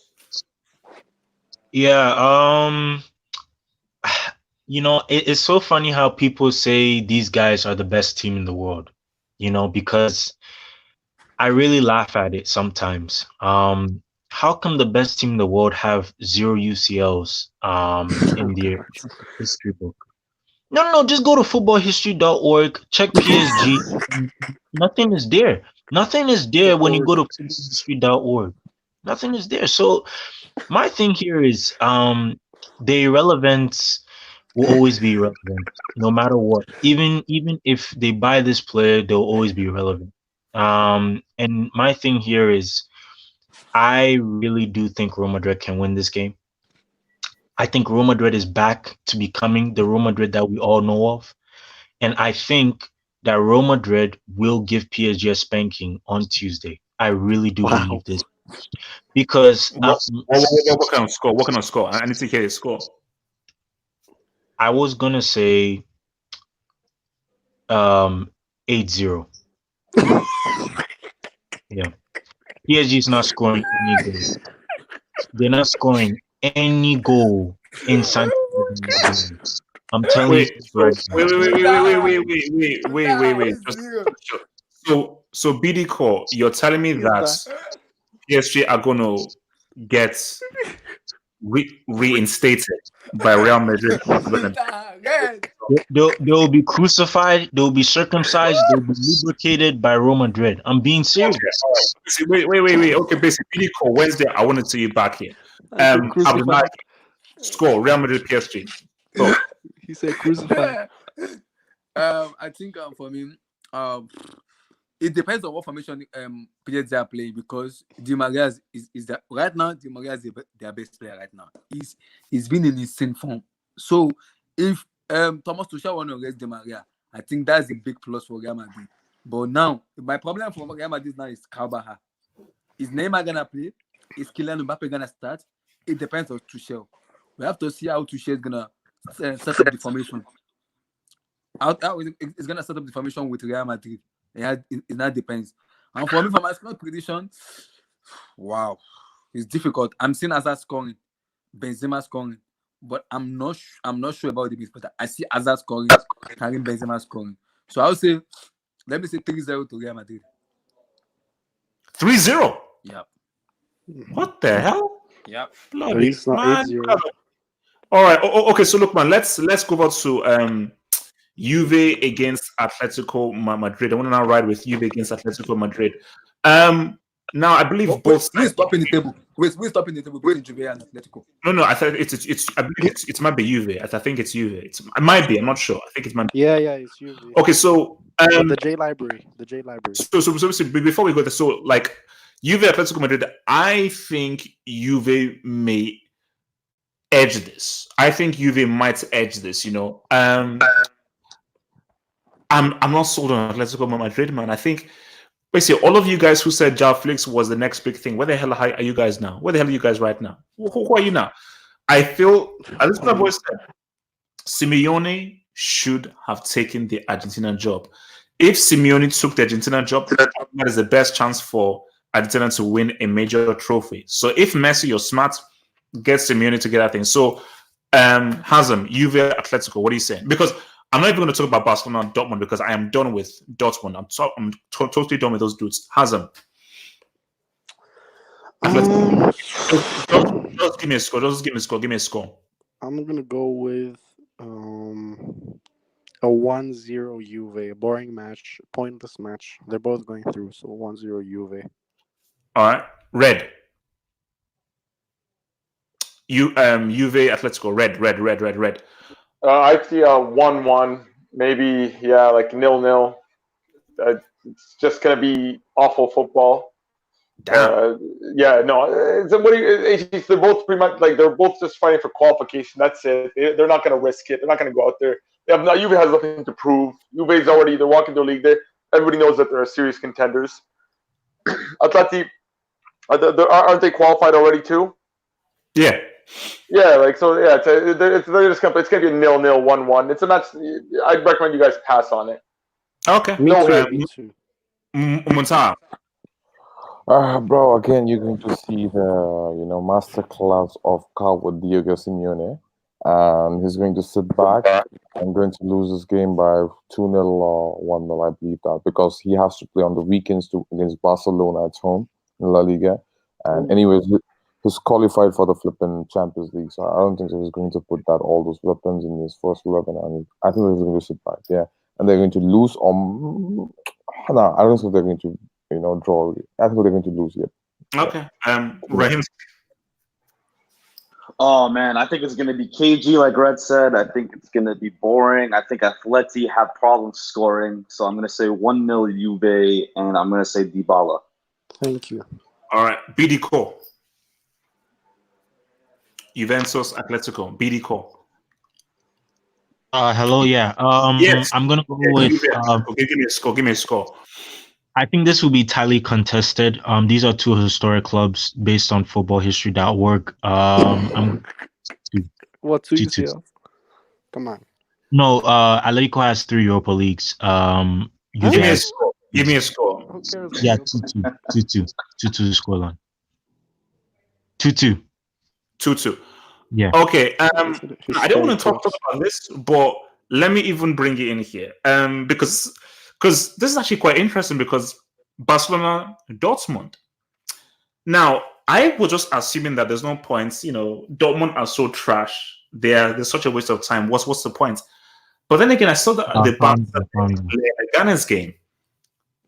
What do you? So I mean, I'm going to do my preview. So obviously, I'll reveal my scoring on my preview. But my God, I think either side can win because remember, didn't these draw with Slavia Prague at the Camp Nou? Or it hasn't. Barca, Dortmund. What do you say? So this is at the Camp Nou, right? Yeah. Yeah, I don't. Well, first of all, is Barca already qualified? No, I don't think so. I believe so. I believe. No, I think No. Barca is at 8 points. No, they're not Dortmund qualified. is They're not qualified. Yeah. not yet. All right. If they're not qualified, Not yet. Dortmund Barca have is a in 8 chance. points. They Dortmund have is a in 7. chance. I mean, So we have 7. they got embarrassed by Paderborn this weekend, which they came back 3-3 for enough. But you can't be losing 3-0 to Paderborn. I'm sorry. I It know, should. I know, I Yeah. know. So it's showing a lack of confidence in the coach after that their classic curve or the embarrassment against Bayern. Shout out to Lewandowski. And look, if you're losing the coach, then you're losing the team, because once you lose faith in the coach, the team just isn't playing for you, and you can see it against Paderborn. They were very very weak defensively. Hummels and Weigl. I don't know why Weigl was playing center back out of nowhere. Favre has just lost the plot. And look, it's the Champions League. Anything can happen. But I think they're going downhill for Favre right now. And unfortunately, this is the wrong moment. So Barcelona, the Camp Nou, I think Dortmund will manage to clinch a draw. I think it will be 1-1 draw. 1-0. Yeah. Okay. BD call. Score. Barca, Dortmund. Yeah. So for me personally, I'm gonna say this.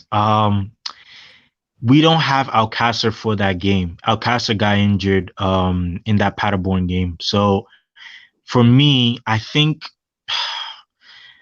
because we don't have a recognized striker in our squad, and the only recognized striker is Alcácer, I can only see him using Mario Götze as a striker, which he's been doing for like the past couple of games, which is really bad. And yeah, I agree with I think Favre should be sacked ASAP because I don't see how. I just hope he learns his lesson. Weigl is not a center back. That guy is a natural DM. I don't know why he's playing him there. But what I feel personally, and I agree with Hazem, um, I actually think we might be really lucky in getting a draw in Camp Nou. I mean, I know Barcelona, they have Laessi. I know he's a different god in Camp Nou. I understand that, but I actually really do think that if because I think we can catch PK off guard. We can catch PK off guard. We can catch Longley. Firpo, he's not the best of all fullbacks. Let's be honest here. And Roberto can definitely be caught off because that guy, like, he leaves so much space on behind. Like, that guy, you can get him. You can get at him somewhere. So um, I'm gonna say, yeah, 1-1, 1-1. I actually see 1-1. I think Okay. we can get a draw out of this game. Yeah. All right. Muntaha, how do you see this match going? Oh my God, bro. Barcelona is in tough situation now because if they drew this game, I mean, the next game is away in Milan. Yeah, I mean, on San Siro. On top of that, on weekends they have to face Atletico Madrid away in La Liga. So the week is like really hectic for us. So they have no options other than winning, man. They have to win this game now. Otherwise, you have to go to San Siro. Oh my God, that Inter will be in the race if Dortmund drew. So I think so, bro. I think so. Barca is winning this game by some dodgy calls. I believe that Suarez is going to dive or something like that. And controversial decision. I think so. Barca is going to win this game by 2-0. Yes. Yeah. Oh, Ahmed. Real quick, just to correct what was previously said, Atletico Madrid haven't qualified for the round of 16 yet. But about Dortmund, Barcelona have been struggling. I mean, we've seen them against Leganes; they're completely awful. Dortmund, although against Paderborn, against Bayern Munich, they weren't that good. They were weak. They were 3-0 down to Paderborn. I think Dortmund have what it takes to pounce on a weakened Barcelona side. At the same time, I don't see them winning. I think it's going to be 2-2, which would mean that assuming Inter win, they'd be 2 points behind Barcelona, which would make a very interesting final match day between Inter and Barca. All right. Rahimski. I'm more inclined. Oh, sorry. Go ahead. No. So go ahead. So basically, Barca, Dortmund. How do you see it going? Yeah, no, I'm more inclined to agree with Mutaha based on the scheduling of everything. It does seem like a must-win game. I think the difference maker is obviously going to be Messi, but I can also see Suarez getting on the score sheet again just because Dortmund's always been shaky defensively for me. So, yeah, I'm more inclined to say like a 2-1 or 2-0 for Dortmund. Or sorry, for Barca. Okay. Red. Yeah, I think no, I think Barca are gonna win. I think Dortmund have just crumbled, and Barca they can definitely if you give them an inch they'll take a mile. So yeah, I think it's gonna be like might look bad too. I think it might be like 2-0, 3-0. Yeah, Barca. Okay. Abdullahi, how are you saying? It's Barca Dortmund. Abdullahi. Yeah, let me speak about the Juventus Atletico Madrid first. For me, I think that match, I think Atletico is gonna win like 2-0. And then for 2-0. Yeah, they're gonna beat Juventus 2-0. And also for the Borussia Dortmund and Barcelona, wow, both of them are open team. Both of them play attacking football. No one knows how to defend. Barca and Borussia Dortmund doesn't even know how to defend. If Dortmund are clinical enough, if they're clinical with their chances, and which Ashraf Hakimi, their top scorer, if it's clinical, because I think it's their top scorer in Champions League right now. If Dortmund are clinical enough, I can see them beating Barcelona in Camp Nou. I can see them beating them. But if Dortmund are not clinical in Camp Nou, man, double H, I'm seeing a lubrication. So my scope is kind of a little bit like a gamble or risk, but I'll go in favor of Dortmund. I'll say Dortmund 3, Barcelona 1. Wow. Someone just mentioned why do we talk about Liverpool, Napoli? That's because Liverpool are going to completely annihilate Napoli totally. It's going to be a complete bloodshed destruction because Napoli are going through some serious internal issues. They're on the serious decline. So Napoli are going to get destroyed 100%. I want to talk about Bayern Munich and Pochettino. What do you guys say about Pochettino to Bayern Munich? Is that a good fit, or should Mr. Flick just remain the manager? I'm going to confess to Hazard because for me, I think Pochettino is an overrated manager, and I think that the guy wasn't a success at Tottenham. So, guys saying he was a success, I don't know. You maybe have a loser's mentality. So, Hazard, do you see Poch and Bayern being a good fit? To be honest, I don't really see Pochettino as the perfect fit for Bayern. To be honest, I see Hansi Flick is doing very well, and the way he's done that is he's let the team play free flowing football. You watch the Bayern games, recent Bayern games, and they've been playing some excellent football. And just by Flick coming in, it was a confidence boost and letting the players link up together and play an attacking football. With Pochettino coming in, I just don't think Pochettino fits them because I see Pochettino's system doesn't really benefit the team the way they want to play, and it would kind of hold them back in a sense. I just see that Bayern likes to play quite an open game, and they have the players to play attacking football, and they just have to fix up their defense. So I think Flick should stay until December, and then get a coach that's similar to Flick, and keep Flick as the assistant coach. So get someone that Flick would approve of. What if Flick does really well in the Champions League? I think he has earned the right to at least be given a season if he keeps on winning in December. Why? Who, Flick? Yeah, Flick. If let's say he does well, keeps on winning, and let's say he gets them far in the Champions, let's say he gets to the quarters and they're still in the quarterfinals, why would you replace him? Because I don't know if it's worth the risk. Because this season, many people are looking at Bayern to go far in the Champions League. But if they reach the quarters, then when are the quarters? By that's next year, right?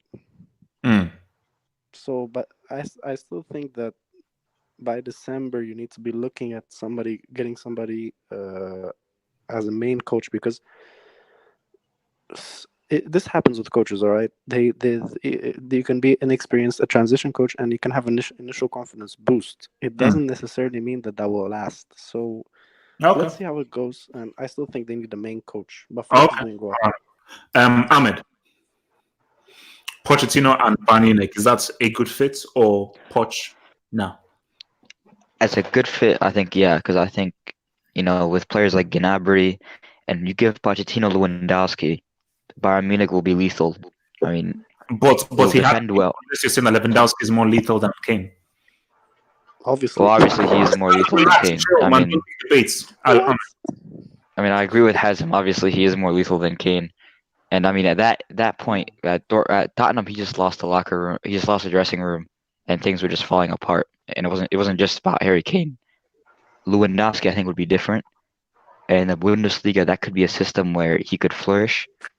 And then when it comes to Champions League nights, as he showed with Tottenham, he can get a team far. And I think he'd work very well with Bayern Munich. But at the same time, you have to give, from a Bayern Munich perspective, you have to give Flick a chance because he's done well so far. I mean, they might give him till December or till the round of 16 to see how things go. And if he keeps a tight ship in the Bundesliga and they go far in the Champions League, I don't see them removing Flick for Pochettino. But if it was to come to that, I think Pochettino would be a great fit for Bayern Munich. Okay. Muntaha, Poch and Bayern. Bro, I cannot see that. Like that's like that mixture of Pochettino with Bayern is not the one like I'm looking for. Why not? So I don't, Yes. Why not? no, because I know that like he will fix them defensively, but like they will be too rigid in the midfield, and I believe that's Pochettino is more of number 10 and all those things, but he used to do with Dele Alli, Ericsson at times, but no, not a Bayern Munich type manager. To be honest, Pochettino would be the perfect piece for Juventus, I believe, and it might sound silly to you, but I think Sarri could be the guy for the Bayern Munich, because this guy, plays kind of football what Bayern Munich wants, and they promote, and even in the Pep Guardiola and all those things. So, yeah, Sarri kind of manager would be better for them, or might be Ten Hag. Ten Hag might be a good option for Bayern Munich instead of Pochettino right now. Yep. Okay. Red.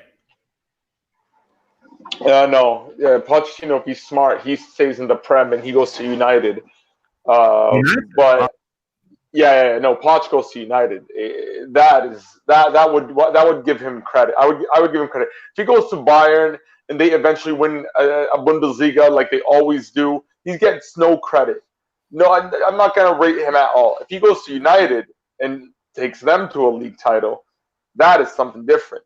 I would prefer Pochettino to go down that route. As for Bayern, like they're fine. Like they get their current manager is doing a good job. Like you guys said, if he continues winning until by the end of December, going into the knockout stages, and he qualifies them, why not give him the rest of the season? And then in the summertime, you assess your all the options and pick a proper manager that can actually have a full summer transfer window that isn't criticized by the media because of like previous losses that he took over a team that was already losing. So no, I think Bayern, that's the smartest thing Bayern should do. And they could afford to lose the league this season because they've won 8 in a row or 7 in a row. I don't know how many in a row they've won. As long as they make a decent run, they get Champions League qualification, which is a given. They're good, so they shouldn't appoint Pochettino. I think that's just too rash. All right, Rahimski, Poch and Bayern. Yeah, I mean, Pochettino is the kind of manager that ushers in new eras. This was evident when he said, I should be considered a coach instead of a manager at Tottenham. I mean, he was clearly displeased with the fact that he was denied money for the players he wanted to get, and he was denied the ability to get rid of the players he didn't want. If you consider managers like Mourinho and Pep, they're managers that build on the foundation that was laid on before them, whereas Pochettino and Klopp are experienced at building teams from the ground up with limited resources. So, I mean, if you look at Bayern, Bayern's always been a club that's never spent as much as their counterparts, Madrid and Barca, obviously due to the lack of the commercial success that those clubs have. So the real question should be, is Bayern the right club for Pochettino? And I think this is the moment. And I think at this moment they are, because Bayern are clearly at the end of an era. I mean, look at their squad; it's very depleted. Pochettino would be perfect to rebuild the team. He'd build on the foundations that was laid before him, and he could potentially succeed in Europe by doing that in a few seasons. I mean, if you look at tactics as well, Pochettino loves a number 10. So he would have to find a number 10 that would fit at Bayern that can supply chances for Lewandowski. But besides that, he's an attacking-minded manager. Bayern have always been an attacking-minded club. I think it would be a perfect fit. Okay. Abdullahi, Poch and Bayern. I think for me, Pochettino going to Bayern Munich is a risk. I'll prefer Pochettino going to Manchester United or even Juventus, because I don't think Pochettino will really kind of thrive more in Bayern Munich. I'll prefer Eric Ten Hag. What would be the issue with him on Bayern specifically? For me, I think the same scenario is going to be having with Tottenham Hotspur with Daniel Levy. He's going to have the same problem with Bayern Munich. Are they going to give him the money to spend? That's the problem. Is the president going to give Poch the money to spend? If Poch said, I want this player, are they going to go out to buy the player for him? That's the problem we're going to be facing in Bayern Munich. But Eric Ten Hag is a system manager. He's an attacking coach. He knows how to build from the youth team to the leaders in the team. He knows how to bring them up. I'll prefer Ten Hag in Bayern Munich on La Pochettino. Pochettino can go to Man United and bring himself up, because that Man United team for me is not a team. They need push in that team, an attacking coach. What Ole is doing, I don't even think Ole is the coach, because I don't know why they hired Ole at first. I don't know. Poch should be the perfect one for Man United or for even Juventus. I'll prefer him going to Juventus, because Juventus have those players Pochettino need. Pochettino plays with number 10. He plays with, so he could play 4-2-3-1, playing Paulo Dybala, Douglas Costa, and then someone in the middle behind Cristiano Ronaldo. Okay. So that would be a perfect fit for him. All right. BD Call, Poch and Bayern, is it a good fit, yes or no? No, I really do think that Poch should go to AC Milan. And here's why I'm saying AC Milan. AC Milan is just below the belt average. They are so average to the point where they need massive fix up in their team. And I think Poch is the guy to refix AC Milan.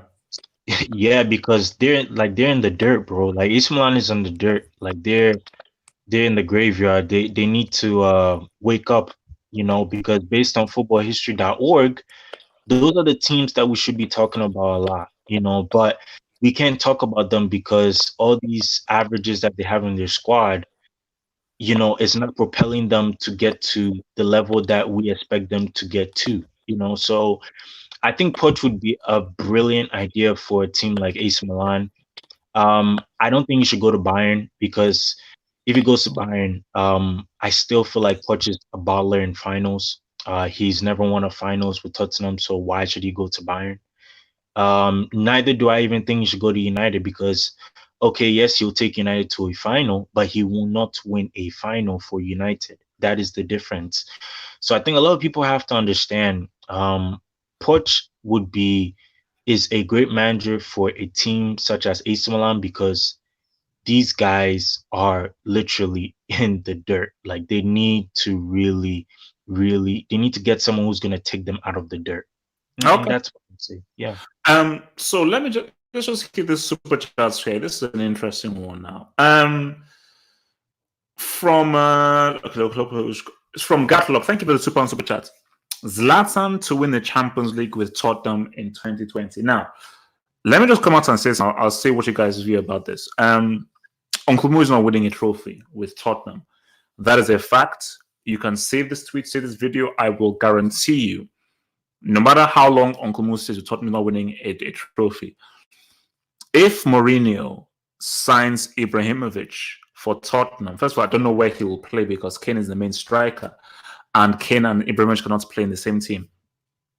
So if Mourinho signs Zlatan at his age, I'm going to lose a lot of respect for Mourinho, because I think Zlatan, in my view, needs to retire, become a movie star, go into Hollywood, become a YouTube star, become a social media star, or do reality TV. I am tired of this guy just talking and talking. You play in the MLS, bro. You play in the MLS. Okay, so you just come from the MLS. You just come from the retirement home. So, I mean, let's even just get thoughts on that. So, Red, do you think that Mourinho can win a trophy with Tottenham? Who does he need? Do you think that he should get? What do you think about Mourinho and this post there, man? he can win a trophy with Tottenham. Like they've came close so many times with Pochettino.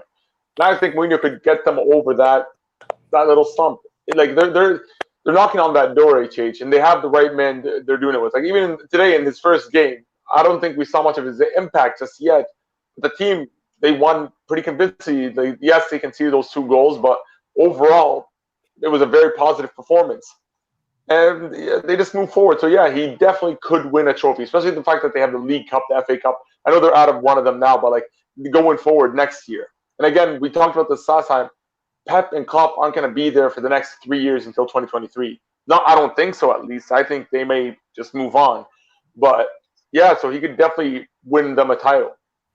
Okay. Rahimski. Sorry. I was just thinking. I don't know. Honestly, what do you think? I'm not sure. Wait, with regards to Mourinho and winning a trophy and a thingy? Yeah, you take my spot here. I'm honestly not sure. What do you think? No. I mean, obviously, before I go to Munsa, I just need people to be clear here.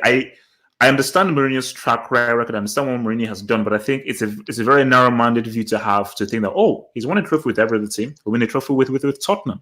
Now, if they get a Gareth Bale, if they got a Neymar, if they got a superstar player, then I would be like, oh wow, maybe they can do it. Until they get a superstar player with it, I don't trust Harry Kane in a final. I'm sorry. Harry Kane is a great striker who scored lots of goals. I ain't putting money on Harry Kane scoring a key goal in a semi or a final. So it's just not happening. He's not built like that. He doesn't have. He does that thing that beats in your chest. That's that kind of thuggish. You know what? I'm going to ride. Basically, he doesn't have a Didier Drogba gene. He's not. Right. He's not built like that. So they need a player who the foundation is there, the structure is there. We need that superstar who, come money time, he'll cash in the check. Tottenham don't have that. So yeah, we kind of agree, honestly. Yeah. Muntaha, what do you? So, do you believe that Mourinho can win a trophy with Tottenham? What do you think that he can do with this team? And do they need Zlatan?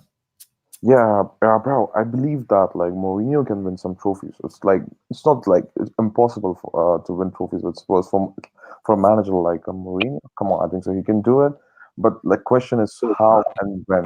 You know, that's the question. So for the question how, I think so. He needs to fix up defense, bro. I mean, we saw what happened. The way the Tottenham's conceded 2 goals. I mean, he needs to buy defender Davis Sanchez. I think so. I don't think so. He's that good, man. To be honest. He needs to buy one more of winger. Can you rely on Lucas Moura for a season? I don't know. And I mean, if you want to challenge for a title, okay, Champions League is a different thing because he can work in that system. But we don't know about Son. You have to keep Son for a long time. I mean, then Harry Kane. I think so. I think the Harry Kane is like staying with Spurs for another 2 years, I believe. Then how about the midfielder? You have Ndombele, which is really good, but like you want to add one more guy, and I think so Eriksen is good. So can you convince Eriksen to stay? I think so, yes, because the only competition I think so, like for Eriksen is Juventus. So Juventus might try to sign him or something like that. But I think so Mourinho can convince him to stay at Spurs. And then you need another fullback. I mean, especially the right back situation with Spurs. I don't think that that's enough for him. So if we go with that, I think so. If he fixes all the issues, I think that he can. Yeah, I think he can win. I believe that in 2-3 seasons, because I was the Guardiola will stay for for more 2-3 years. No way. I cannot see him. And how about Klopp? Because if he wins Premier League this season, he ended Liverpool drought for 30 years. I mean, for 3 decades. And he literally built the legacy for Liverpool. So why he needs to, stay in Liverpool and, keep on, you never know. He might be lose in the future, some of the Liverpool titles, something like that. So you know what? He might also look for a new challenge in 2-3 years, 2 years of time, And I think what Pep is done. I believe that next season could be maximum his last season. Maximum. I believe that. So yeah, Mourinho have a chance to win trophies, and which one? I believe he have a better chance of winning Champions League than Premier League, at least right now. I mean, for the next. Oh yeah, no, for this season, for sure. Yeah. Abdullahi, just around this one. I'll put to having to run this. So Abdullahi, Uncle Moo, can he win a trophy with Tottenham? Can he do it? Of course, he can do it. Mourinho is a winner. He's a Serie A winner. Of course, he can do it. And now I it said it depends with Tottenham. This isn't Inter Milan. This isn't yeah, Real but Madrid. yeah, With Tottenham Hotspur. every club Mourinho has gone, he has won everything there. He went to Porto, he won Champions League. Inter Milan, Champions League. He went to Real Madrid. He won. If you remember, he won the La Liga there. So he's a winner. Jose Mourinho is a winner. He went to United. He went to divided United. He won the Carabao Cup and the Europa League for them. He's a Serie A winner. So he could go to Tottenham Hotspur maybe next season. They can win the Champions League. They can win the EPL. Now, does Daniel Levy want to back Mourinho? Because I'm hearing Ericsson. He said he's not gonna convince Ericsson to say. He said Ericsson has his decision to make. Do you want to stay or do you want to leave? It depends on Ericsson himself. Mourinho said, "I'm not gonna convince him. He has the right to decide what he wants. So the ball is in Ericsson now. Do you want to stay? Do you want to go? It depends on Ericsson. Ericsson is leaving. The Ericsson is leaving. That's Yeah, it's well, the leaving. thing is that if Ericsson goes like, bro, can he fit into Real Madrid? So that's my thing. It depends, and also it needs to fix the different chances. Aldawe, Vertonghen, oh my god, it needs to buy top class. Koulibaly is available for 70 million. With Daniel Levy giving him the money to buy Koulibaly, we have to wait and see. It depends if they back him. If Levy back Mourinho, double it. I'm saying it right now.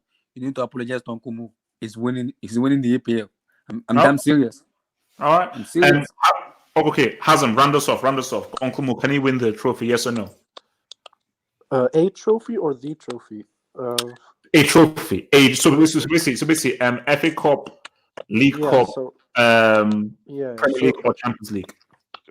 Yeah, so not the Audi Cup. I said he can definitely win the FA Cup this season. They should be targeting that, and especially Tottenham, they should be targeting any type of trophy. And Mourinho is the perfect manager for that. As for the previous thing, as you said, it's narrow-minded to think that because he's won a trophy with every single club, that he's going to win it with Tottenham. I would disagree with that. I wouldn't say it's narrow-minded. I would say it's a very valid opinion based on observation and pretty large sample of clubs that he was in, and based off that, making your conclusions. And it's a wide variety of clubs that he was in. It's not. No, wait. Let me quickly respond to that. No, but I'm not finished. Okay. Oh no. So before he came to Chelsea had already won an FA Cup under Hullets and Vialli. Before he came to Inter Milan had already won the Cup Winners' Cup. The FC Porto were already known as major winners in Europe back in the days, whether it was the 80s or whatsoever.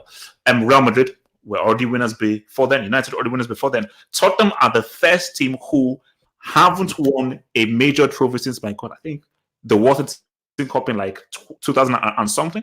So this is a much greater challenge than any of his previous clubs. No, but look, Real Madrid, most of those teams, they didn't win the particular trophy that he won with them the year before. So you could the argument still isn't that good because, for example, Real Madrid, they didn't win La Liga for a long time before Mourinho came.